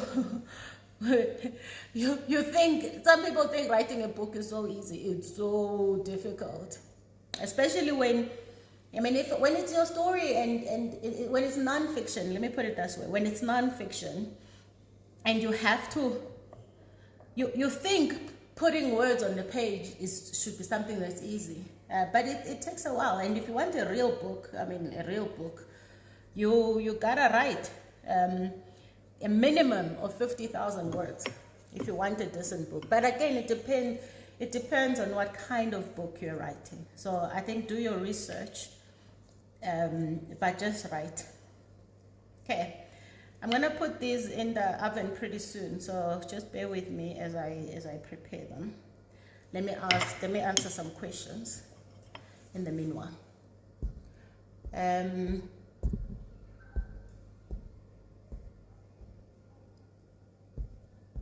Just give me a moment. Yeah, there's a lot of them.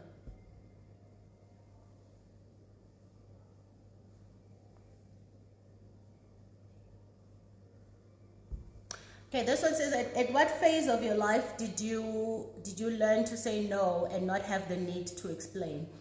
I think that's probably come in my 30s and late 30s, and then something happens when you turn 40. Yo, guys. Something happens when you turn 40. I think the realization that you no longer have much time on earth pushes you into some place of, I just think it's beautiful, to be honest. The automatic answer is no, because you realize that your time is critical. So I think you should just measure whatever you have to say no to. You must measure what is the cost to you in terms of time. Because time costs money. You know, you go around doing things that are meaningless. You don't realize you're shortchanging yourself. You're wasting your own money, your own time. Time costs. So every time I have to do something, especially things like, I'm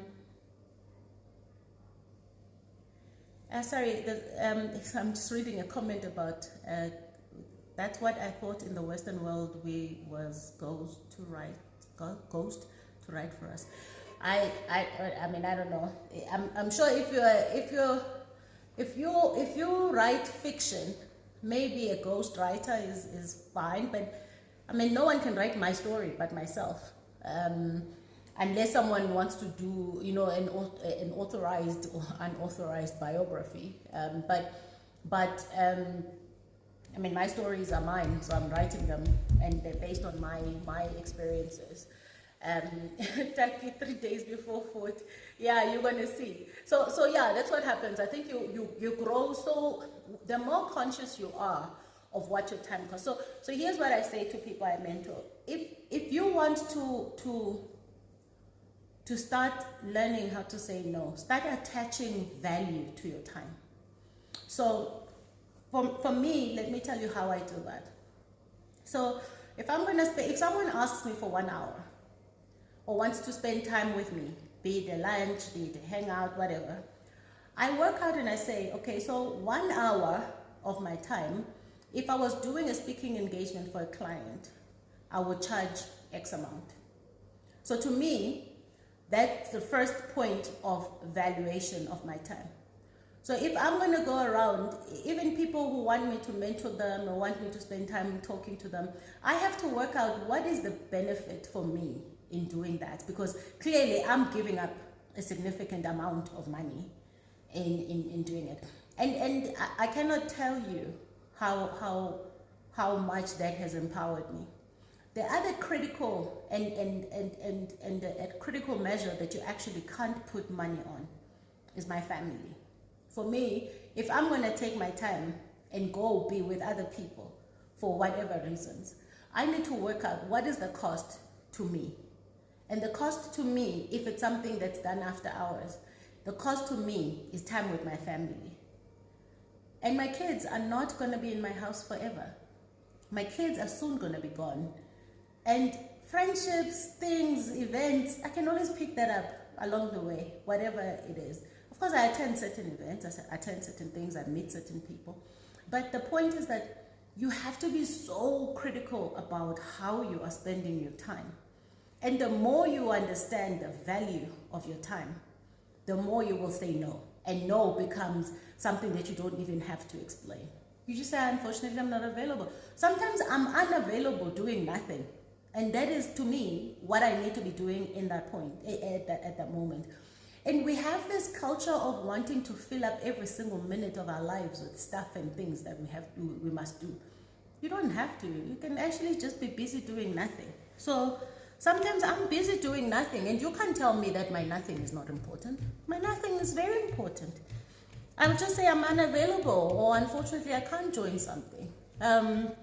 Because for me, and the older I get, the more the cost to the family is such an important thing for me, because I've become so aware of how short my time is with my children, and how many lessons I am yet to teach them. And you know, some of these lessons go with their life stage, go with where they are now in life. You know, my girls are 14 now, so there's different lessons to be taught. My stepson is almost 16, so when he's around, I want to spend time with him, because there's so many lessons that I'm teaching him as well, or passing on to him. My son is almost 11, so there's, you know, I think it's that critical phase of their lives where if you don't take the opportunity now to impart those lessons and those values that you want, because I think you're going to struggle in the future, because we have children that have everything. And there's nothing wrong with children that have everything, by the way. I think it's also one of those things we need to let go of. That, oh no, my children have everything, they're going to be so spoiled. No, the problem is with you. If you're not teaching your children values and make them understand the value of things and the value of money, and teach them to be grounded human beings even when they have it all, that's you on you as the child, as the parent. You can't now suddenly want to punish your children. They must experience hardship because they have everything. They're not going to grow to be wonderful human beings. No, guys, please, let's not punish our children for what we've worked so hard to afford them. There's nothing wrong with children that have everything. What is wrong are parents who don't teach them the values, who don't persist with the teachings of the values. Because when they're gone, you can no longer contribute to teaching them. The teaching phase is long gone. It's application phase when they leave your house. And please let them leave your house. All of you who are hanging on to your children, let them leave the house, guys. My husband and I always plan for the time they leave our house, and make it a topical conversation, you know. They must leave the house. So anyway, I hope I've somehow helped you in answering your question.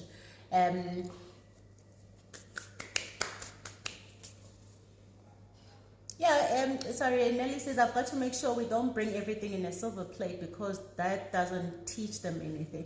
Yeah, those are the values. That's what I'm talking about values. But you can't punish them for having everything. You've worked for it, you're giving it to them. They need it. I mean, it's like this concept of kids with devices. That's what they use at school. So your child is going to keep sitting in the corner without their device, because when now you are trying to teach them a life lesson. Who are you spiting exactly? It's like biting your nose to spite your face, you know. Enable them with what they need. Kids need to be loved. What's wrong with loving them? Isn't that what we're supposed to do as parents? Kids need to be nurtured. They need good food. They need vacations. They need to experience life. They need to know that there's life beyond their little bubble and that they're just a dot in the bigger scheme of things. They need to understand it and appreciate all of these things that a lot of us didn't even have when we were growing up. And you work for them. You work to give them. It's your money, yeah, and you must remind them that all the time, since it's easy for them to think it's their money. Nope, it's my money. You gotta go work for yours. So, but it's teaching them the values, and you can't escape that and say the kids are this, the kids are this. No, you didn't teach them what they need to be taught. I know I'm preaching now. Let me keep going with the pie. I don't know what time it is, eh? I have no idea what time it is, but I know that my oven is ready, so I'm gonna put these in there quickly.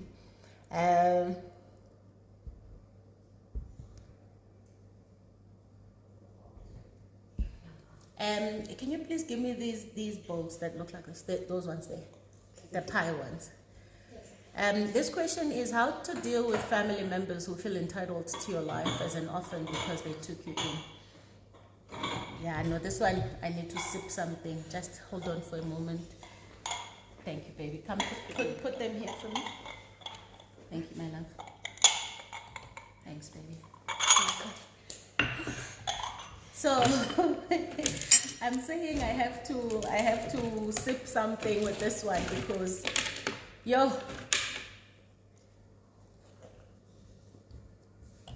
I think a lot of us know that pain very well.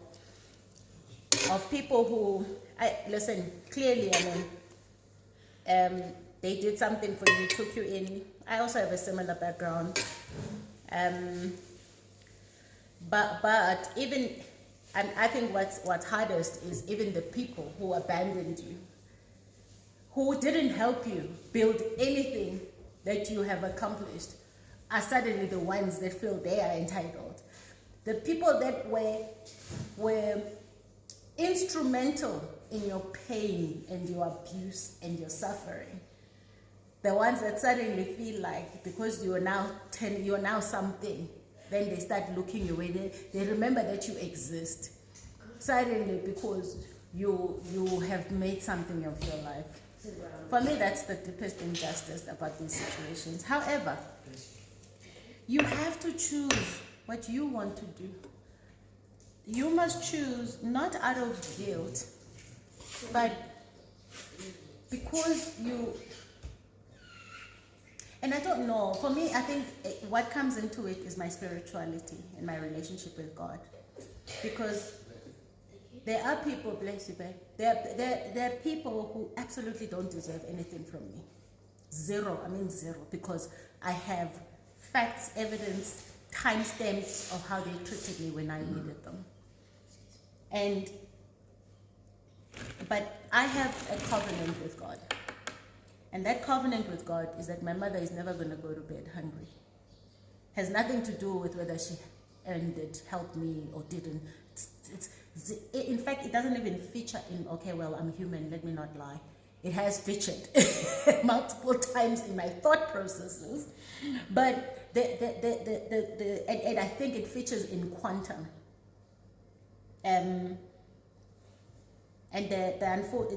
So again, you decide what your boundaries are. You have got to develop boundaries. Without boundaries, you are going to find yourself in deep trouble. Because I found myself in debt, trying to help people who didn't even care about me, who only saw me as just ATM or whenever they wanted whatever. And it's hurtful. You wish, and still today, you just wish that people come to my house. They don't come to my house to see me or my children. They come to my house to take whatever they want to take. And you have got to develop boundaries, And the only thing I'll say on it is that you have got to develop boundaries and learn to say no. Learn to say you can't, right? Because sometimes, and I was saying this to a young woman who's having the same issue, and I was just chatting to her about it.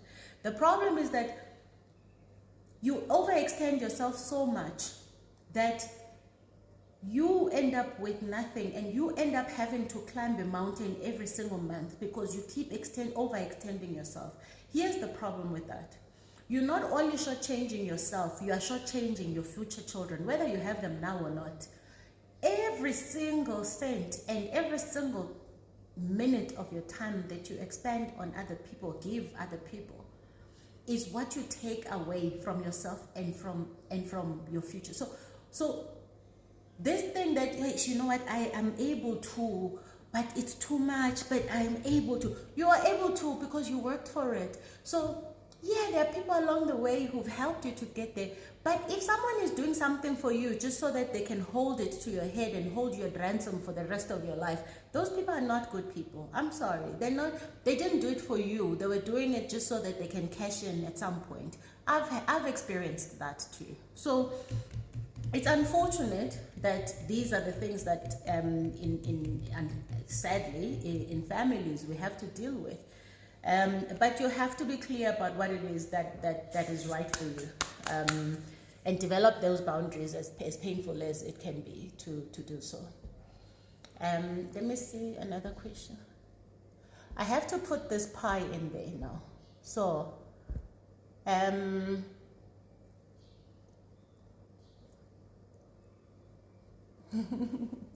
thank you so much for some of the nice comments. Thank you.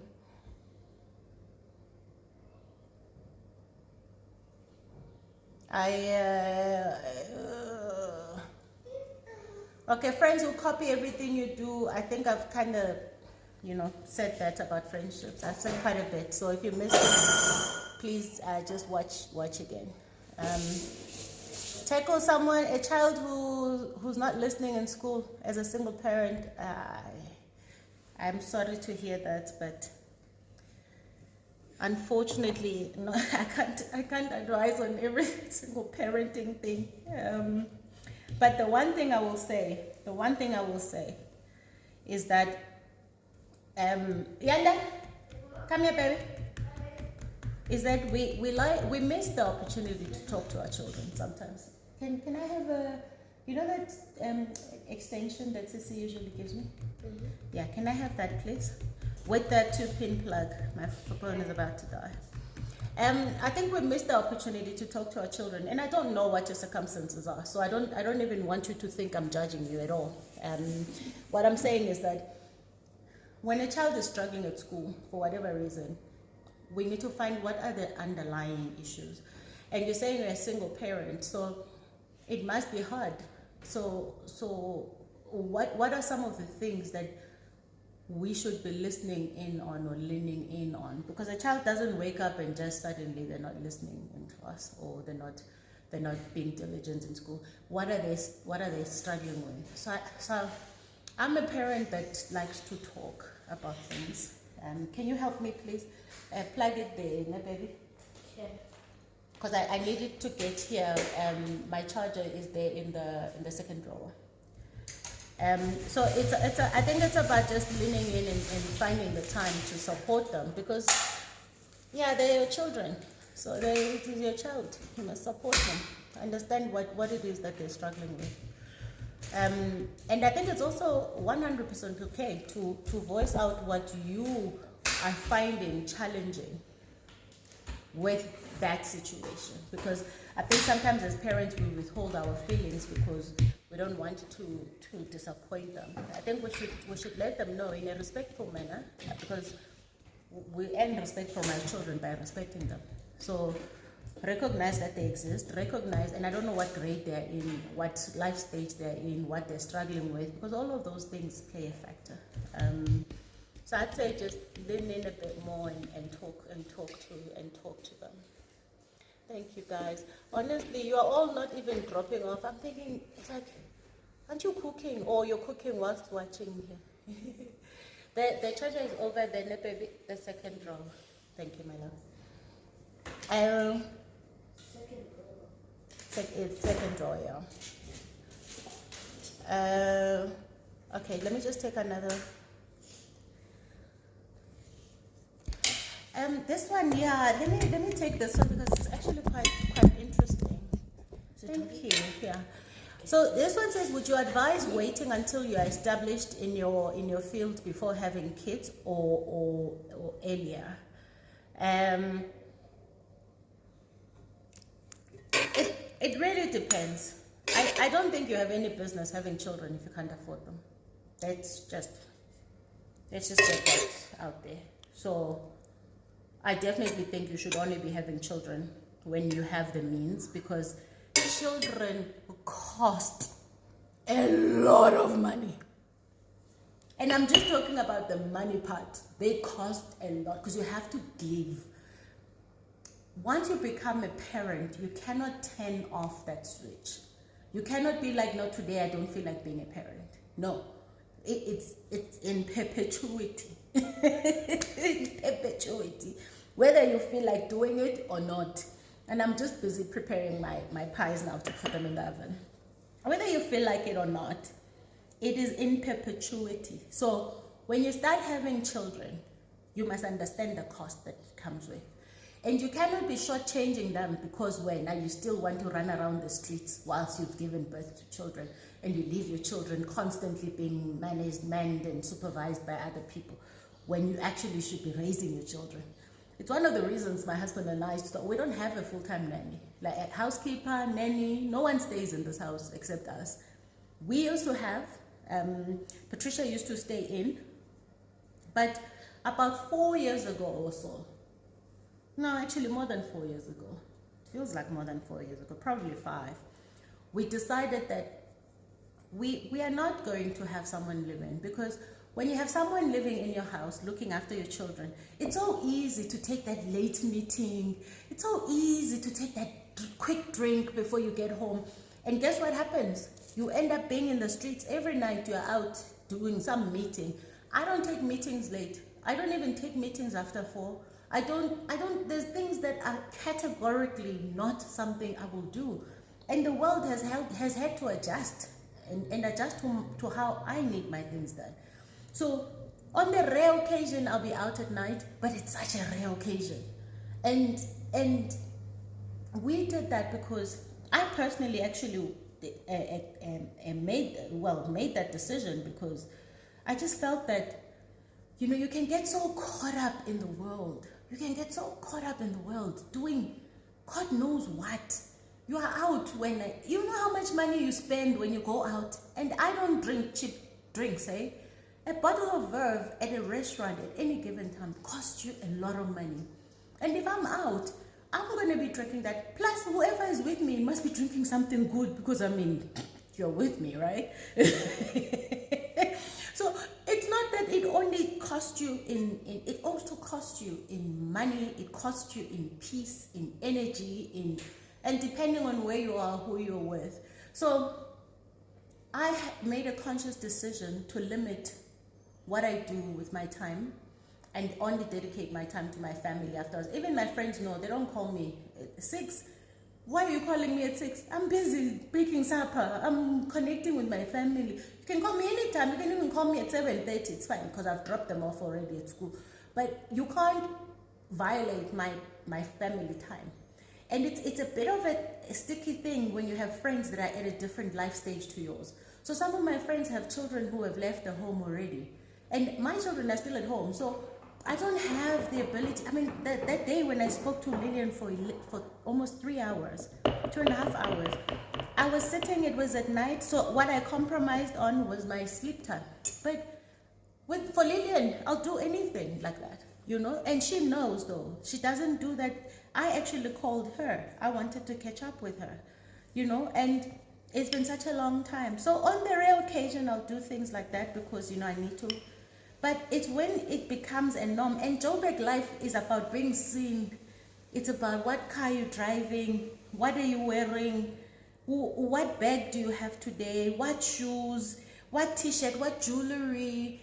And guys, the problem is that you do all of these things and you neglect what matters the most. And there's nothing wrong with them. I'm just saying we need to be so conscious about how we're spending our time. And this is me trying to answer a question that says, how do you know whether you should have kids when you're established or not? I just think that you should have kids when you are mentally, emotionally, and financially ready to have them. Otherwise, it's such an injustice. Hey? It's such an injustice.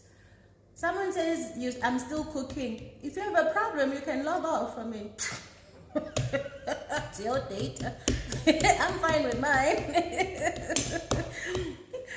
I am perfectly fine with mine. If your life is problematic, I'm still cooking. Yes, when I'm done cooking, I'll tell you. But if it's a problem for you, come, get off, click, leave. Like you clicked join, you can click leave.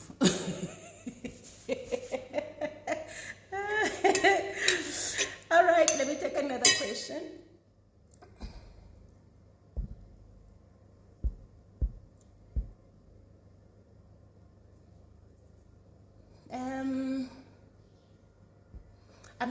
I'm gonna take this one for sure. How do I deal with failure? So I actually write about this in Baked in Pain, and I think even my upcoming book now. I don't see failure as a negative thing, because I don't fail. Maybe I don't fail. I try things, sometimes they work, sometimes they don't work. Yeah, that's fine. Sometimes it's a very painful lesson, sometimes it's just a lesson. And I don't take failure personally. And I think I must really attribute some of my success to that attitude. Because I don't stay down, man. Because something didn't go well, yeah, I'll be heartbroken, but I quickly move on from it. Like I celebrate successes, I also move on so quickly from disappointments, because I know for a fact that life is a mix. It's a mixture of disappointments and achievements, milestones, goals. You keep trying. So I never take anything personally. If something doesn't go well, it doesn't go well. If I've given it my best shot, then there's nothing more I could have done, right? So some things won't be completely in my control, and that's okay. And I keep trying. And I think that's such a critical character of successful people. They don't take failure personally. And I'm telling you, I am in the category of successful people. I am, Minashim. I am. I'm not gonna sit here and lie to you and say I'm trying. I've done the trying. I'm now just living it. I'm living, and every day, sometimes things don't go well, and your definition of success is your definition of success. It's not for me to tell you what it is, because there are people that are successful in worldly terms, but they don't feel successful. So I feel incredibly successful because of my ability to withstand hard times, my ability to have risen above times that were supposed to destroy me as a child. Above all of these things, I'm still this God-loving, happy person who wants to make a difference in society. My children are happy, they love me, I love them. My husband seems happy. Seems happy. I enjoy his company, he enjoys mine. Even when he's not around, we still make each other laugh. Those are the things for me that matters. That's my success. It's my ability to choose. Choice is everything to me. Choice is everything to me. And when I was a kid, I only just wanted to grow up. I wanted to be an adult, because I wanted not to have anyone decide what happens to me. So everything I do is about owning my destiny. And I never blame anyone for anything going wrong in my life. I don't blame the people that hurt me. I don't blame people that disappoint me these days. Because I only own my life. My reaction to things in life is completely up to me. So, yeah, like I always say, I would love a private jet, but until then, I'm joking, guys. I actually don't want a private jet. I just want to be able to use it every now and then. It's too expensive to keep that thing. So don't wish for things that you also won't be able to keep up with. It's like people going to buy expensive houses in expensive neighborhoods just because maybe they got a little bit of money. And then they start realizing the upkeep of those houses. It's like, they were fine wherever they were. So don't try and keep up with everyone or anyone for that matter. Okay, I'm gonna put these pies in the oven. Just give me a moment, please, whilst I do this. I have no idea how I end up saying some of the things I say, guys, but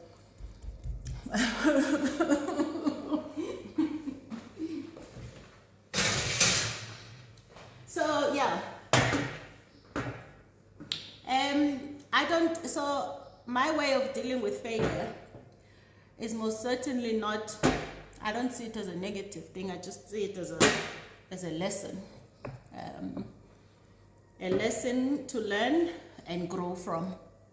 What is failure to me is not learning from some of these life lessons.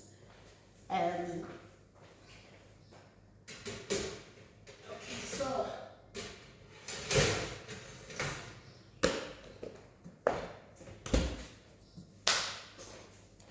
all right, let me turn myself around.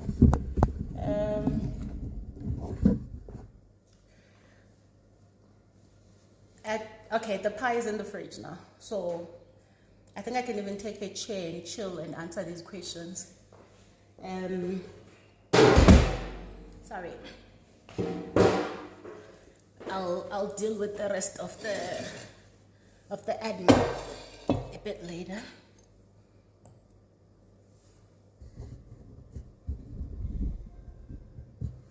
As someone says, we all have different talents and we can't all become millionaires. I also don't even think it's, I don't know if it's not always about money.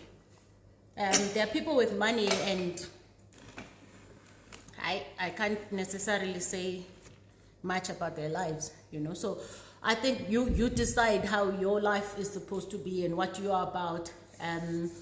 D, you bought your first home and you're so happy. Well done. Yes, well done. The pie is in the oven, so I'd say yes, I'm done cooking for all those that keep asking me, am I done cooking? What does being a board member entail? I think you should just press that in a Google search browser. And I did address it also earlier. Okay. Let me take a few more questions, guys, and then I'll get off now.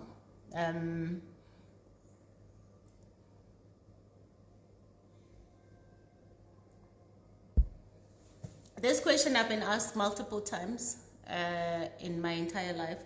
How do I deal with what are my thoughts on imposter syndrome? Well, I have a lot of thoughts about it, so I'm not sure what your question is, love. And if you're feeling like an imposter in anything you do, it's because you have a lot of stuff sitting inside of you that you need to deal with. I've never suffered from imposter syndrome because I preempted it. So I think, you know, when I always say you must invest in yourself, guys. You know how you grew up. Whoever you are, how you grew up, you know. So you should know, and I think this is the mindfulness and consciousness thing, where you should know what you are going to suffer from based on how you've grown up. If you don't know, read up on it. Purposefully look up how you are showing up and what could be influencing that. And I did a whole spiel on inner work on the Vastly Sage mentorship platform on YouTube. It's free to you, so please feel free to consume that data. You will only feel like an imposter if you don't believe you have earned the seat you find yourself in, whatever your situation is. I have never felt that or suffered from being an imposter, but it doesn't mean it has not threatened me. But I know my demons. I've named my demons because I need to know what I'm dealing with here. Okay, so you need to be honest with yourself. And only you can be honest with yourself.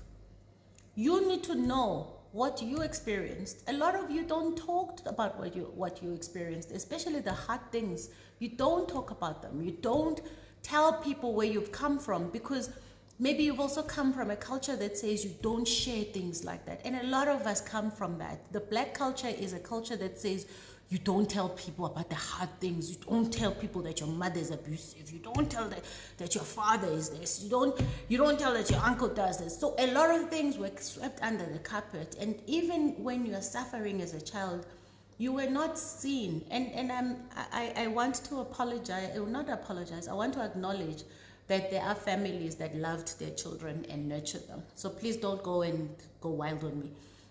Just talking about where you have, and it's my experience. That's where I've come from. So you end up with this lack of confidence, and your worth is constantly questioned when you've come from a home that has never leaned in on you and paid attention to who you are as a human being.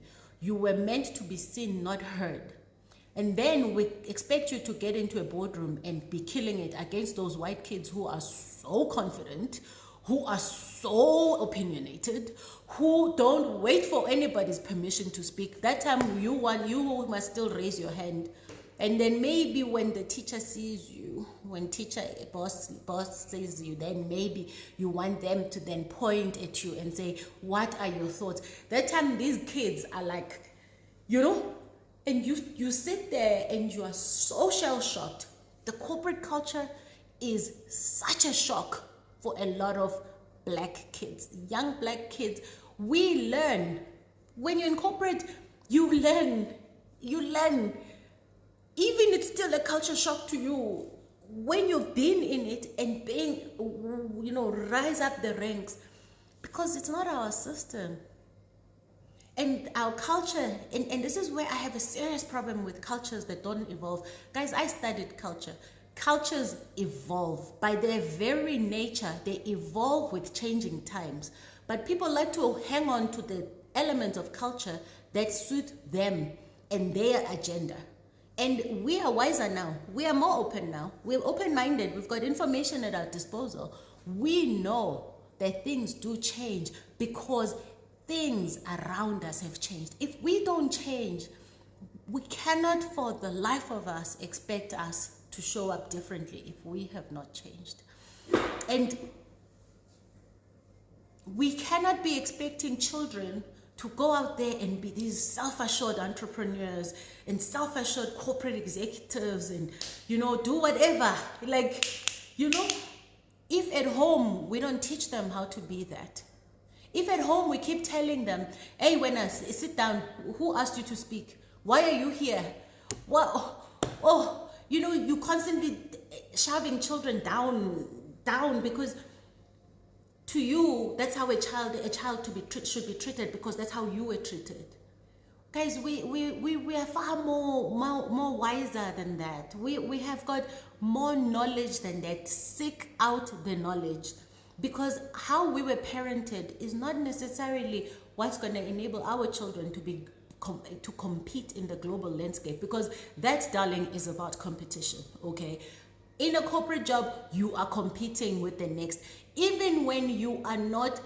When they say they award people who are team players, there's no congruency to REM decisions.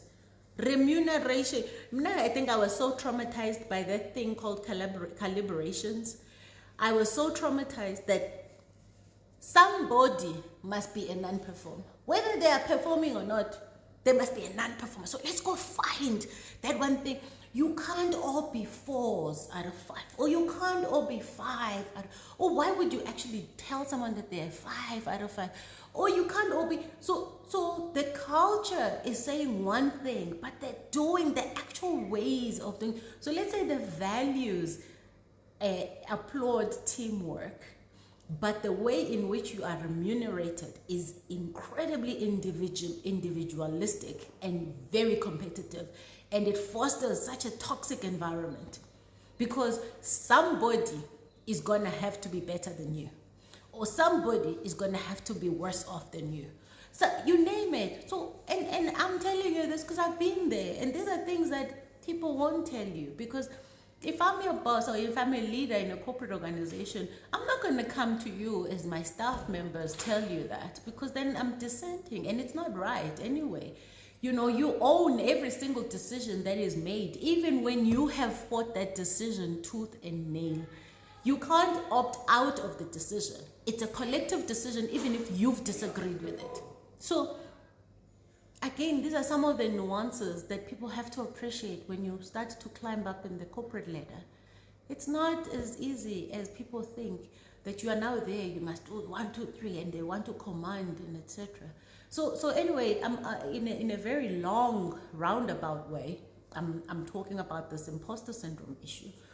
We can only deal with these issues when we can confront the imposter syndrome when we start to understand where we've come from, what we experienced, where we've come from, and how that shows up in everything we do. But the one thing I can tell you is that you are where you are because you deserve to be where you are. If you are in a role that is bigger than you and you're so terrified and you think you don't deserve it, you think it's not out of merit, you think, why are you even here? The only person that can make you feel like an imposter is yourself. Only you know what you've been through and how it's showing up. And 100%, if you have an imposter syndrome, you have got a lot of inner work to do. It means you have not dealt with yourself, you have not dealt with your experiences, you have not dealt with the pain, you have not dealt with how those things have influenced and impacted you. Because why would you feel like you don't belong there? And I don't know what your circumstances are, but I'm just, offering that. Okay, I see. Just give me a moment. My questions are not coming up, so you're just gonna have to bear with me. Okay. So yeah, and I hope that helps you somehow. And guys, I don't know how else to say this thing. Being successful takes a lot of work, and whatever your success is, whatever your definition of success is. So for me, being there for my family is one element, a huge element of my success. And it means that I have to give up certain things. I have to give up being popular. I have to give up being seen. I have to give up. But actually, on reflection, I don't even think these are the things I care about at all. These are not things I care about. But to be successful, you need to work on it. Whatever your success is, whatever your definition of success is, it's not going to happen by itself. You have to work on it. You have to define what your goals are. You have to define what is standing in your way. You have to define how you yourself are standing in your way, because more often than not, it's you standing in your own way and not other people. And when you are so self-assured, when you have resolved, when you have reconciled who you are, no one can stand in your way. Not a single person, even the ones that try to make you feel like you don't belong. They can't, because you have embraced yourself. You've embraced who you are. You appreciate how you got where you are. There isn't a single thing that I can say, oh, I got this the easy way. No. Everything is, I gotta work for it. I gotta work. And I think, we must learn to identify our demons. You know how we grew up with this concept of demons are evil and they're scary. You don't even want to look them in the face. First of all, I don't know where they were coming from, but it's like the devil himself.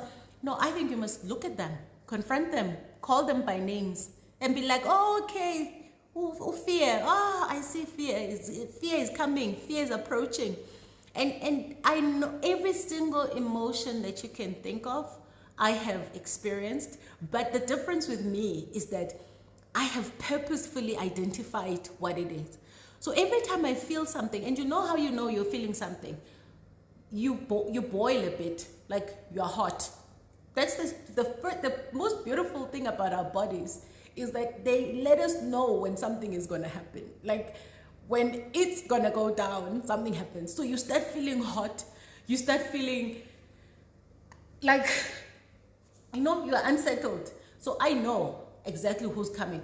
But what has happened with me is because I have been so conscious and deliberate about my life, I almost preempt the emotion that's gonna come. So get appointed onto nice boards, you get appointed, you're a first black female chairperson of a bank in South Africa. By the way, that thing didn't even make headlines because it happened the same time COVID happened. I was like, it's so humbling in life. You're like, these things that make headlines, little black girls can dream that things are possible. And then your official appointment, because I was doing the job even before that, your official appointment happens around the same time COVID hits, March 2020, and people are dying left, right, and people are scared that the world is ending. The last thing they care about is your freaking first of whatever. That's how you know life is so humbling. And if you're doing things to be seen or for show, you are gonna be in trouble because nobody cares. If people think they're dying, they don't care. It's like they couldn't be bothered.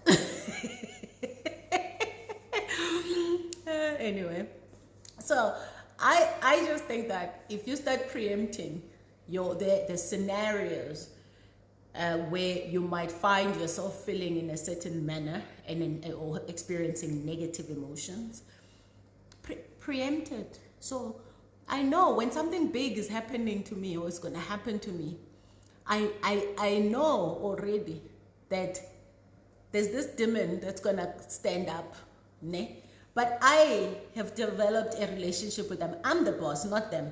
So I can't get rid of them. They're there.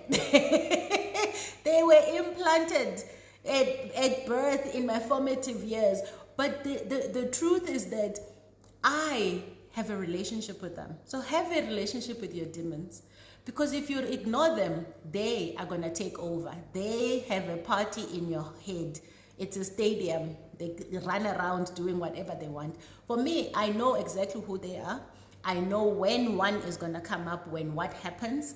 I know exactly what triggers them. Then I can deal with them. Anyway. Oh, no, thank you. I already stepped down, so.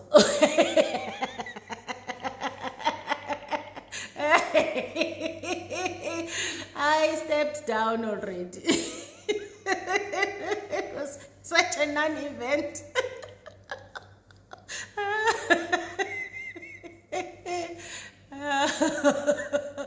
Hi guys, now life is so humbling, I'm telling you. Just when you think you are it and you are like killing it, life is like non-event. But it was a big event for me. So, and a big event for those who have always needed hope, who've always needed to see.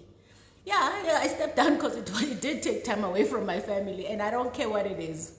If it's taking away from my family, it has got to go. It has got to go. There's not even a conversation about it. So many were like, but Amanda, this is such a, you represent the black nation, the black woman.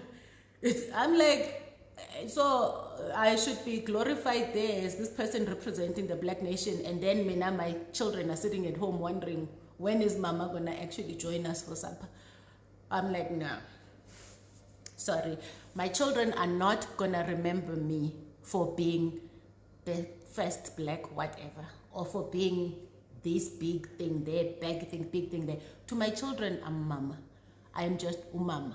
Mama, the person they run to when their heart is broken, the person they come to when they need a hug, the person they just want to tell them that they're great, the person they want to talk to after school and tell her how their day was. So but they don't see me as these big things that the world is celebrating me for. To them, it's actually like, oh, that's so nice, mama. But purely because it's like, oh, that's nice. But not because that's what makes who. Those things don't make me.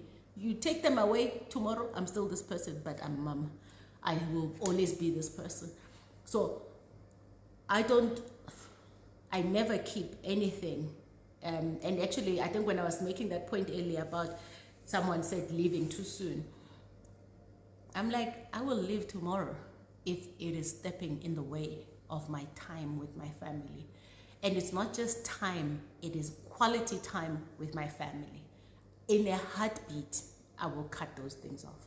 And I'm quite clinical about that one. So thank you for your congratulations, but they're just a little too late. I stepped down last year still. But I had been doing the job long before the announcement. So yeah, but you know, there's lessons in life, and it's so important to understand who you are and what matters to you. Because if you don't understand that, you're gonna fall for everything. And I'm not about impressions. I don't care what your impression is of me. I'm not, there are things I really care about and things that are a significant part of my legacy, but there are things that I do because I can. And in fact, I think I was also the first Black female CIO at ABSA. And I probably left 6 months after the announcement. There was a time when I was asking myself, Amanda, are you just collecting trophies? But even then, the reason I left because it was just getting in the way of my health and my family. So I am very clear about what matters to me. And I thank God for that every day, because the wisdom to know and follow through. Knowing is one thing. I think the real wisdom is knowing and following through. And it's been the best decision of my life. Best decision of my life. And every single thing I have decided on, every decision I have made it from a place of what is it taking away from the things that are most important to me. If it's not enhancing, if it's not adding, if it's not elevating, it has got to go. Yeah. So being a present mother for me is everything. All right, so let me take some of these. I'm trying to go through them one by one, guys, but it's a lot. Somebody's asking me, Baked in Pain, she says, I'm reading Baked in Pain, amazing story. Where are your siblings now? Have you grown to become closer? No, we haven't. I think it's literally like...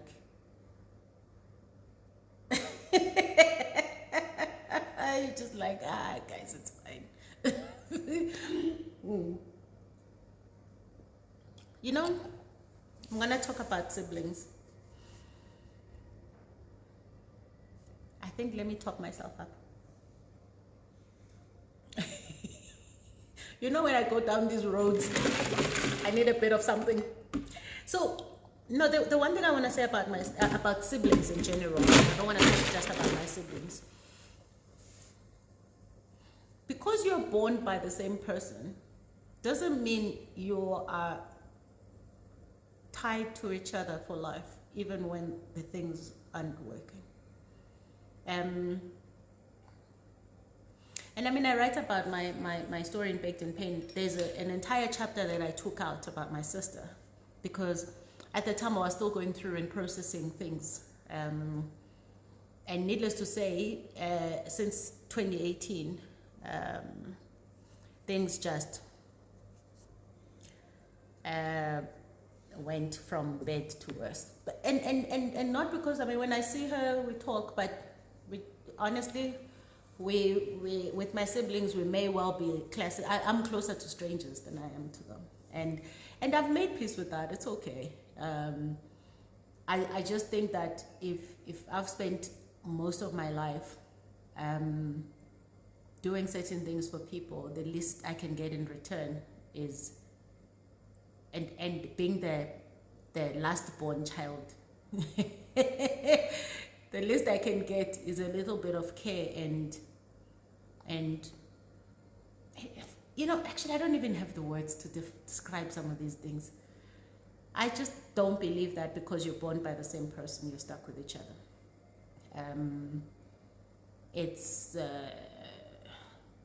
And the more your boundaries grow and the more solid your boundaries grow, the more you start standing up for yourself, the more you like, this is enough. the more people pull away from you, and that's okay. Because it also shows you that actually that's all they wanted from you anyway.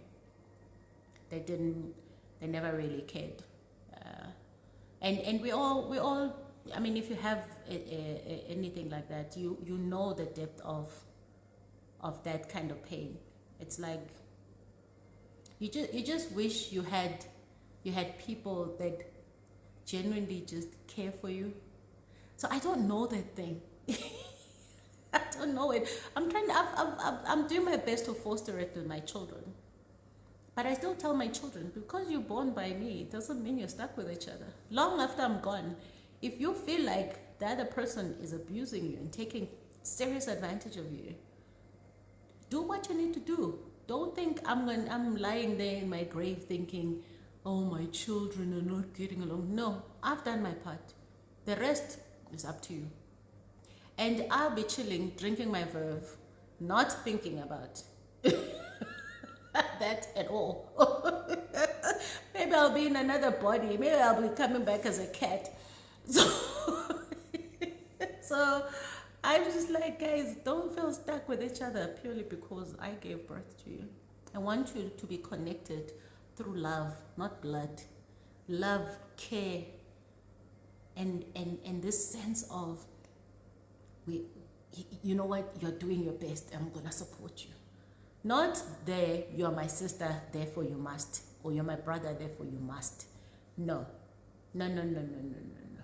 Because it is so painful to deal with people who only want you for what they want, and never, not once will. I mean, I didn't even get a happy 40th birthday, but days earlier I was busy doing e-wallets, transferring this, transferring that, but purely because I said no to one thing that I felt was completely out of line. Then that's it. That's the sisterhood gone. I'm like, after everything I've done, ever since I started working, after everything I've done.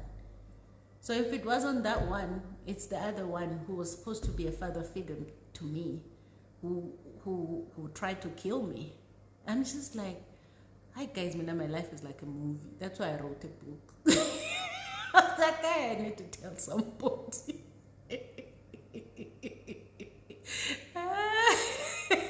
Like, I need to tell somebody because but again, some of these things, you're just like, hey guys, I can't tell you everything because you know how these things work, you know. But it was you know, people that are supposed to. So my trust wasn't just shattered once in my life. It was shattered multiple times by people who were supposed to care for me. So it's not even just what happened in my childhood. It's what continued to happen. It's what continues to happen. And if you don't develop those boundaries, honestly, you're probably going to live with depression all your life, because some people are just natural born takers. They take. Their job is to take. And if you are a giving person, you have got to develop boundaries and get to a point where you have got to give up being such a giver to people who only just want to take. Because ultimately, we are all human beings. We want to feel loved. We want to feel like someone actually cares for you. You know, just a random phone call to say, how are you? That's all I wanted to know. I don't know those things, man. I've never had that. I've never received something like that. Never. Not in my entire life. A call that says, how are the kids? No. And when people come here, they don't come here to check how I am. They come here to see what they can take, how much more they can take, what is here now to take. So what I do, I empty everything and take it out and say, here, you take it. Anything else? Like, is there anything else you don't want, right? But of course, there are things where I'm just like, I'm not giving you that. Libala.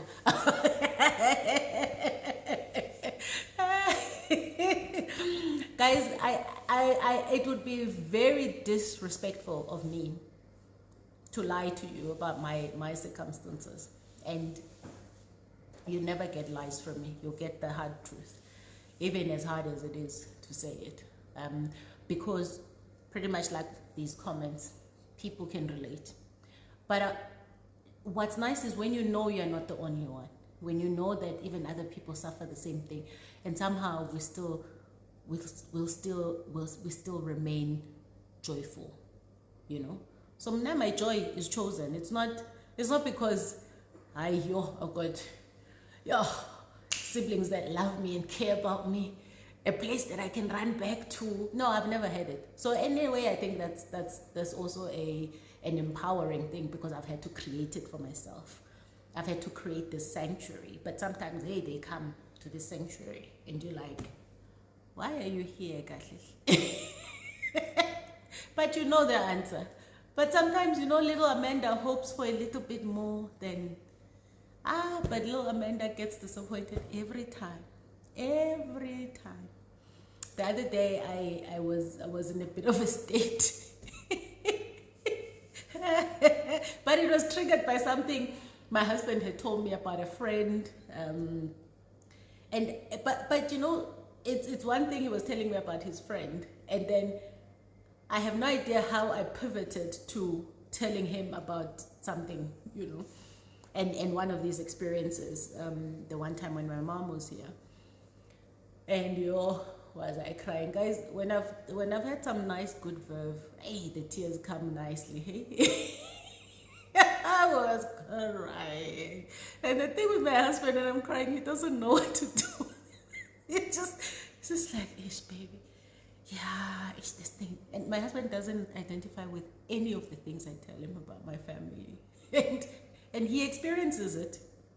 They come here, he experiences it. And he's like, I don't understand this thing. And I'm like, baby, you don't know half the things I have to deal with. But I've made it a point that I'm actually gonna tell him, you know? I'm gonna tell him. I'm like, babe, you need to know, because what I never want is when I'm gone here, people come and claim.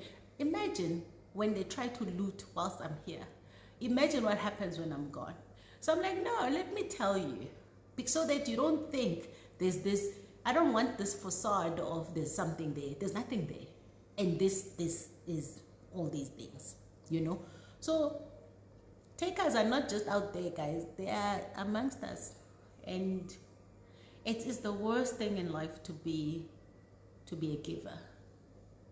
It's actually a huge responsibility that can be such a curse and a burden, because you just give, you know, you just give.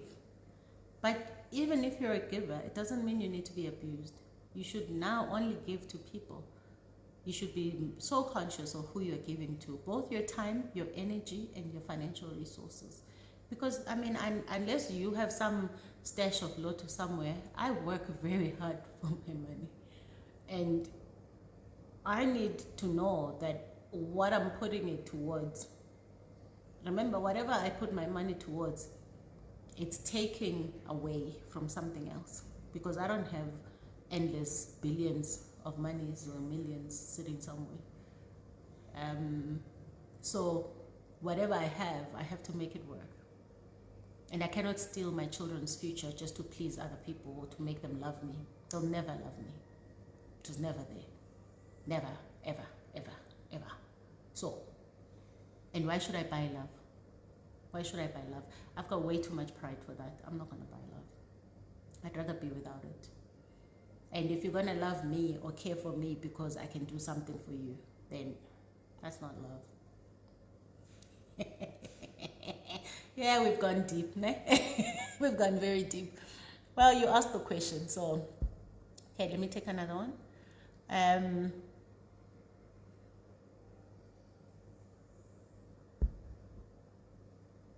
Okay,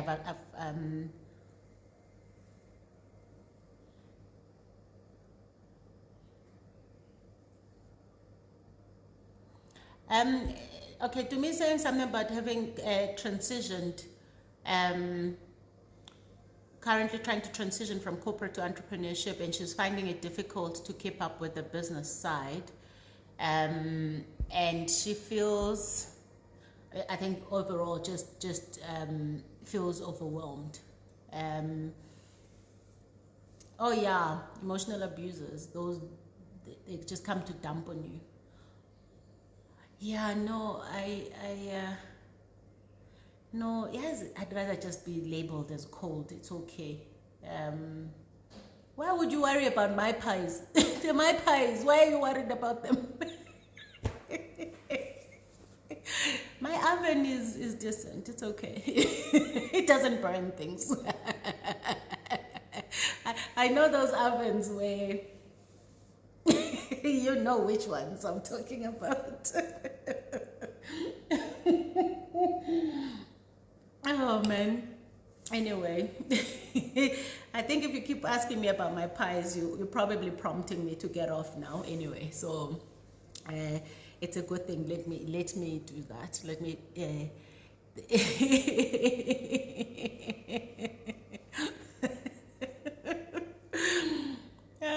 Funny. I'll check on the pies just now. Okay, let me pick this one. As a career woman, oh wait, let me answer the other one. The question was how you're struggling to transition, and you can't keep up with the business side because you're still in the corporate job. You're gonna have to decide at some point. You're gonna have to decide, you know, if the business side has picked up so much that you are able to make money from it, and it's something that you want to do, then start taking that bold step of leaping into your business. However, if you have Andisa, if you still want to continue with both, then you're gonna have to start hiring people to run with the other side because it can't run itself. So I think it's fair to say that. Guys, let me show you how my pies are looking since you are starting to claim them as your pies. Oh, these people. Remember, you also know how if you're a real cook, you'll know this. Just from the smell, you can tell if your food is cooking well. Just from the smell. So I know when the pies are ready, you just smell it. Sorry, I just need to replenish my lips because I keep chewing on them. All right, so let me answer a few more questions. I'm still here. I think maybe I just dropped you for a moment. You there?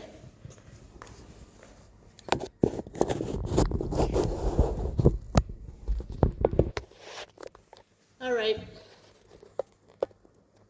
Wave at me if you're still there.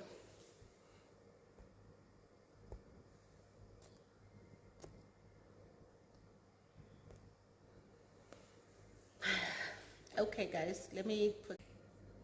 Okay. Hi. Okay, great. Thanks. So yeah, I was saying that you know when your things are fine, when you can smell. If you're a real cook, you can smell when things are good, when they're getting there.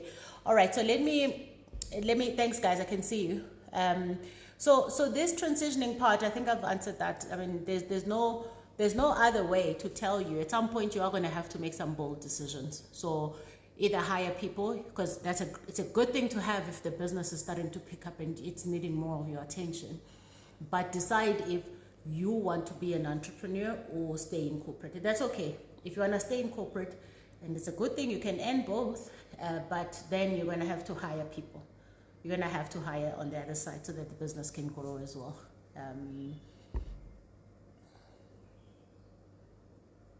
Please read my book. I think there's another book here. There's another question here about transitioning from corporate to entrepreneurship. Please read Baked in Pain.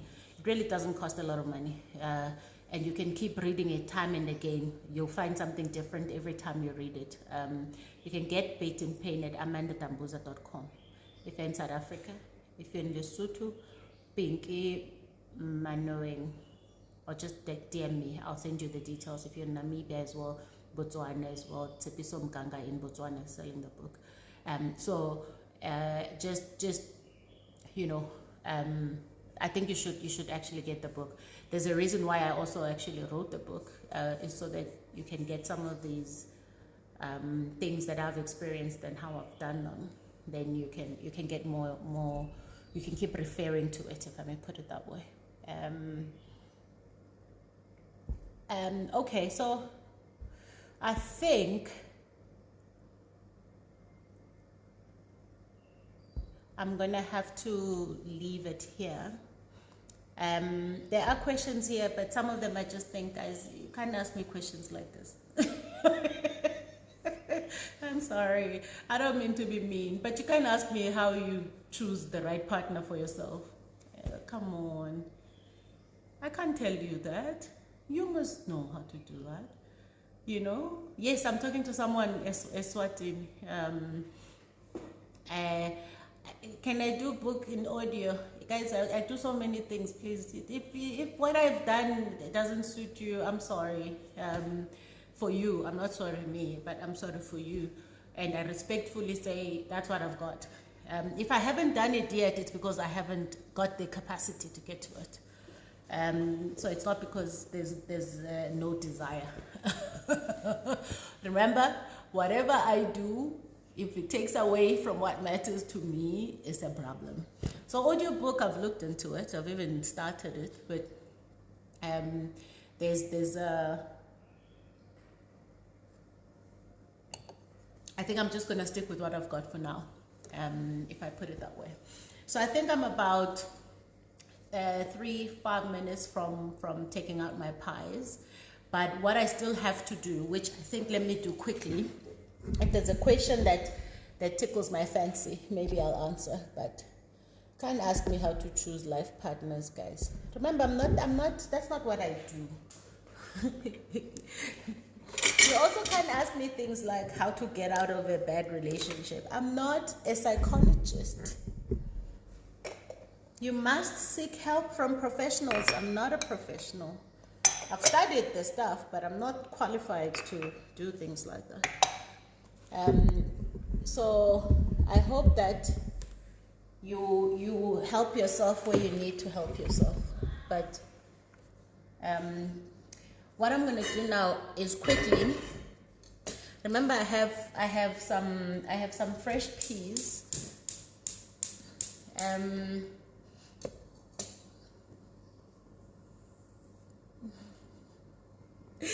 I have some fresh peas and chickpeas that I'm gonna mix up, and just before I serve them. So what I do, let me actually just show you. You can also use frozen peas if you want to. Wait, let me drink. Let me have my champagne. Let me drink. Sounds like I'm taking a savan. No, guys. Let me have my champagne.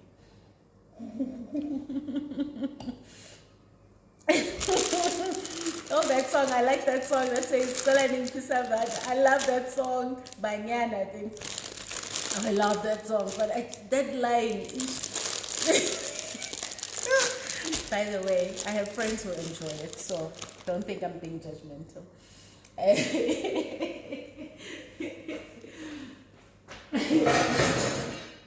So I'm just gonna quickly put these fresh peas. I'm sorry, Savannah people get this, so please, I'm so. So some fresh peas. So I'll just boil those.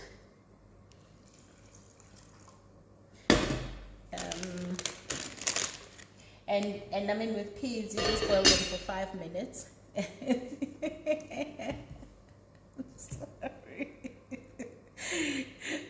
I'm sorry, people. Don't slap me.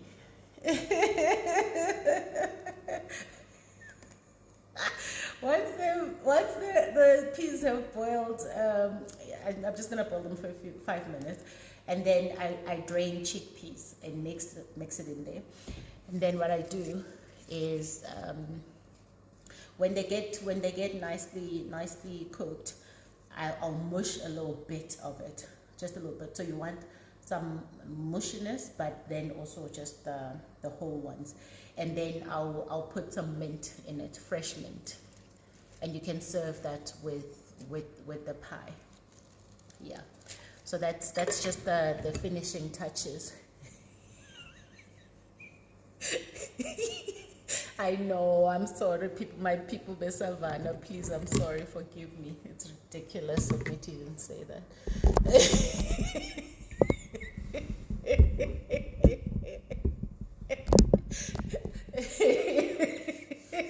I apologize. Okay, I'll think what I'll do, I'll post my final meal, what it looks like in my stories. But maybe you want to see. If you want to see, I'll show you. I'm sorry.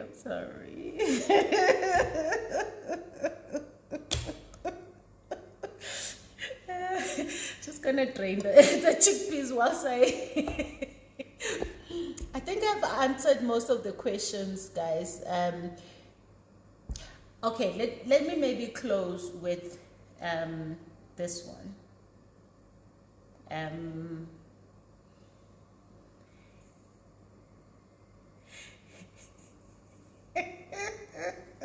Okay, I'll show you, don't worry.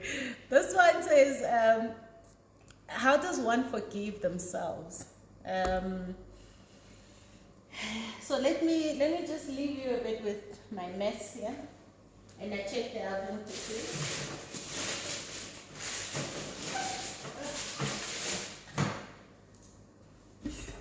Just give me a moment.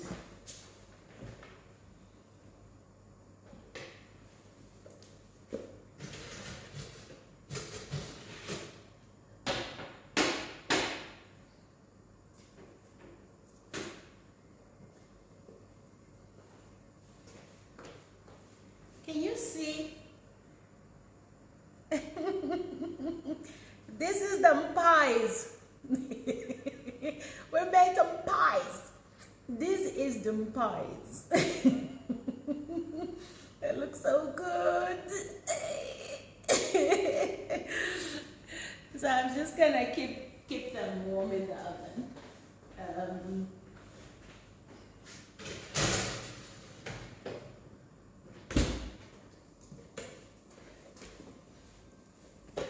They look good, right?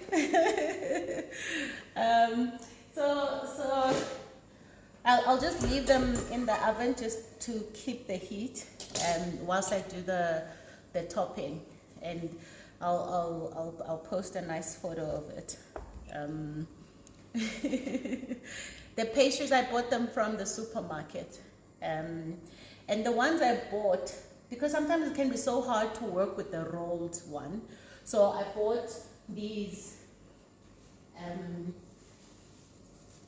square ones. So they just squared. But to be honest, you can buy pastry anyway. I'm not here to promote Woolies, because what they give me back for what I spend, I shame. I can't even buy 6 Savannahs.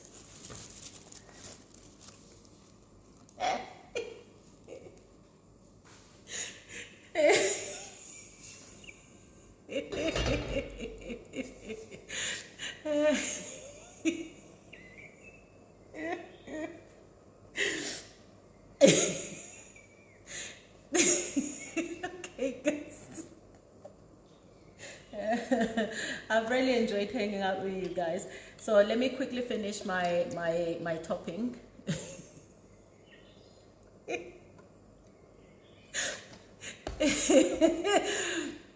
I will post it, yes, I promise. I'll post it here, and I'll also post it on my YouTube channel. I hope it will let me download it.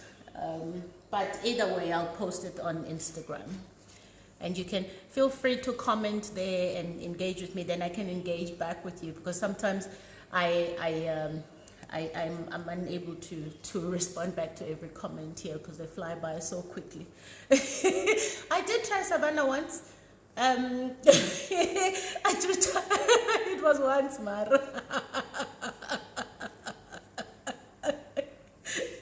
was once, guys. I didn't finish the bottle. No. No, but it's not because it was Savannah. I actually just can't drink anything else except champagne, particularly Verve, because there are champagnes that I drink that don't give me the same. They don't treat me as well, you know. And with every adult drink, by the way, I know the law says no under 18s. I'm just saying under 21. I don't know what business you have drinking. Because I have kids who are 14, okay? I started when I was about 20, so I learned when I was about 20. But you must actually, I really think, not must, I'm just letting you know that I do it this way. I only drink what works for me. So I don't drink gin and tonic. I don't drink anything else except champagne.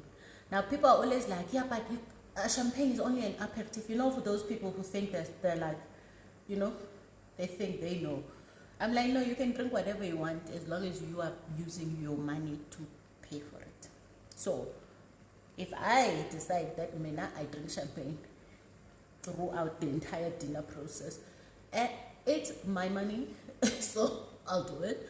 It's like these so-called people who think they know, who tell you, no, you can't be having your whiskey with a Coke. How can you have a single malt with a Coke? It's your money, your drink. You have it how you want it. You can't be doing things just to please others, just so you seem sophisticated. Lack of sophistication to me is someone who chooses to tell others how they should spend their money and how they should enjoy their drinks. You are not sophisticated, and you think you are. So especially these ones who have got this French connection, they think they know everything about champagne. No, you drink your champagne how you want it. You like Savannah, have Savannah. You want to put ice in your red wine, put it in there, in the red wine. You want to put Coke and ice in your single malt, do it. It's yours. It's your money. No one helps you earn it. So don't go around trying to solicit people's stupid opinions on what you should drink and how you should drink it. I think I've used stupid twice in this in this live. So anyway, the point is that I can't drink anything else. So even red wine, I used to drink so much red wine a long time ago, and I had to stop because I have allergies. So red wine particularly has very high histamines. So here's how you know. If you drink, when I drink red wine, from that first sip, my nose blocks up and starts feeling like razors are cutting me inside. And literally, I'll sound like I have an entire sinus fever just from one sip of red wine. So you've asked me about the pie not done yet. Where were you? I just showed you the pies. These are Instagram people. But anyway, so all I'm saying is that find what works for you and stick with it. I don't do shots. I just think that is so childish, by the way. It's like you're still just a teenager. I mean, like 20s. I think 20-year-olds should still be called teenagers, honestly. You're young. But anyway. So this is just my mint. I picked my mint from my garden. And I'm just going to show you what I do with the mint. So that the peas are looking nice and peach. Because there's no adventure in a pea, I tell you that. So yeah, find what works for you, but also don't neglect to drink water when you're drinking. A lot of people think, I mean, it's weird when you hear people say, no, I can't drink water because I want to get the high. Why would you drink to get drunk? Like, but then again, it's your money, do what you want. But please do it at home. Just be responsible, because it's 2021. We can't still be drinking and driving. Yeah, so I don't mix my drinks with anything. On the rare occasion, I'll have a single malt, with a friend, because they drink single malt. That's what they like, or feel like that in that moment. But what I've also come to realize with single malts is that, or with whiskey, is that it doesn't treat me well. So I don't drink things that don't treat me well. So Verve treats me very good. Me and Verve, we're a match made in heaven. I never get sick from Verve. I never, like, my best friend, this one. All right, let me show you what I'm doing now. I'm just gonna put all of these chickpeas.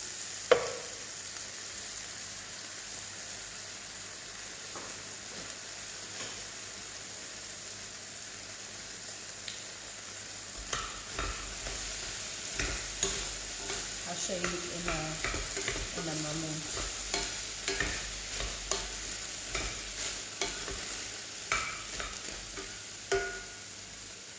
And what I do with, okay, let me just quickly show you first. So find what works for you and stick with it, and stop trying to be fashionable. You know, let me actually tell you this before. Let me preach a bit. You know, people who like to do things just because it's nice to be seen. Like, oh, a gin and tonic, or oh, an apple martini, or oh, I'll have a Cosmo, and then you can't handle your alcohol. You act funny. Sisters, no. so yeah, so the reason I don't drink red wine is because of the histamines. Now, even champagne has histamines, but they're far lower than red wine. And I can't, I mean, you need to listen. As nice as red wine can be, if your body is saying, I don't want red wine, because red wine is not good for me, listen and not have red wine. Don't mix alcohol. Don't mix different things. And it's not cute to be drinking to lose yourself. That's one thing I don't subscribe to. Sorry. And I know it's your money, and I said it, but let's also just be conscious of how we are showing up after these things. So let me show you now what I'm gonna do, and this is just to finish up our meal. So I've cooked the fresh peas, and I've got the chickpeas here. So let me do this quickly. This is just my herb scissors. So this is the bunch of mint that I picked from the garden. So I'm just gonna cut that up nicely, and just to make it, I mean, you can always chop it up with a knife. I always do that, but I just wanted to use the scissors now.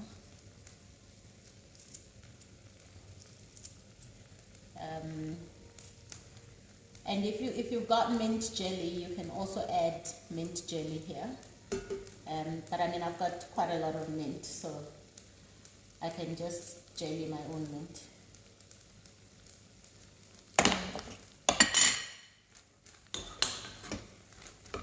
Yeah.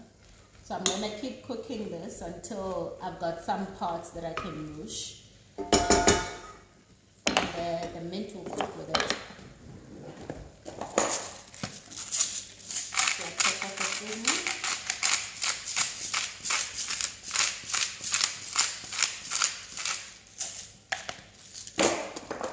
And a touch of some hot salt.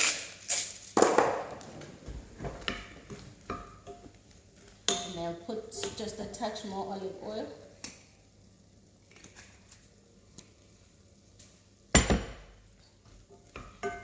Up the heat so that it cooks nicely.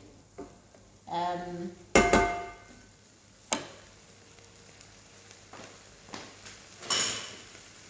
And then you can literally just use a mashing utensil, whatever you've got.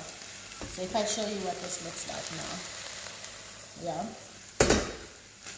and then I'll just mush some of it and let it cook through some more till it's nicely soft to mush. But this is really what I'm gonna do.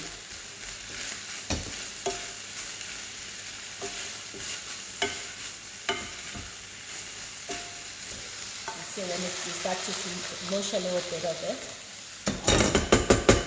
and then just to keep cooking, I'll just add a touch more water, and close it and let it cook some more. And that, my friends, is my lamb pies. If you're not doing a live and talking at the same time and etc., you can, the cooking time for this is like 2 hours tops, you're done. But because I'm doing this and that, it's harder, it's longer. And then I also just forget. Where did I buy my kitchen scissors? I think I bought these from Woolworths actually. But these are herb scissors. So you'll see it's to cut herbs. Yeah. So they're herb scissors. And then I have other normal cooking scissors, like these. So these, I just buy Woolworths, wherever you buy your stuff, buy it there. Don't say I promoted Woolworths. I told you they give me nothing. Very little, in fact. But no, you can't argue with their things. Man, the innovation is incredible. Incredible. You can't argue with it. Yeah, okay. I think I'm done now. So I'll post, forgiving yourself. Yes, that's the last question I'm going to answer. How does one forgive yourself? So I really would like you to watch Vastly Sage, the mentorship sessions I did. If you're struggling to find, let me know. It's easy to find. Where I talked about inner work. And much like cooking, like if you're going to cook something that is stewy or requires gravy, some of the basic ingredients is whatever oil of your choice, onions as a base, garlic if you're into garlic. Remember, garlic, you must cook it with the onion so that you burn the gas out of the garlic. If you don't, no one's going to want to come close to you. I'm just telling you. So those things for me, and things like black pepper and salt to season, those things are the most basic things that you can use on any meal, even spices. Now, if you don't use if you don't want spices, or you can't take spices, you can still just cook with basic salt, black pepper, oil, onions, garlic. So I call that the foundation of any meal you want to make that's got some kind of sauce in it, right? Or the basic for sauces. And then what happens is everything else you just add on based on what you're trying to do, what you've learned and stuff. And I think that's pretty much to me what life is about. Baby, are you hungry? I see you looking at the pies. Okay. So yeah, I'm gonna dish up just stuff. So I think for me, life is also about those things, the foundation and the ingredients that you need to keep building on and doing multiple different things. So when you've done some investment in yourself and you've actually sat down and reflected on who you are, where you've come from, how those things affect you, or how they show up in everything you do. When you start to really get to understand yourself, those are the ingredients, basic ingredients of living your life. Because then you can go back and say, you know what, I don't like the foundation or this particular piece of brick that was used in the foundation. So I'm going to change that because I now know what it is. I also know that it is the one brick that is adding fragility to the foundation. So a fragile foundation is not a good foundation because nothing will grow there. So you got to go rebuild the foundation. And then you start to put onto the foundation the things that you want. Things like embracing yourself, embracing who you are. So some of the things that I had to embrace were, first of all, I didn't choose my circumstances. My circumstances were my circumstances. I had to think things like, what I believed was true. The things that I was told, the things that I assumed were true.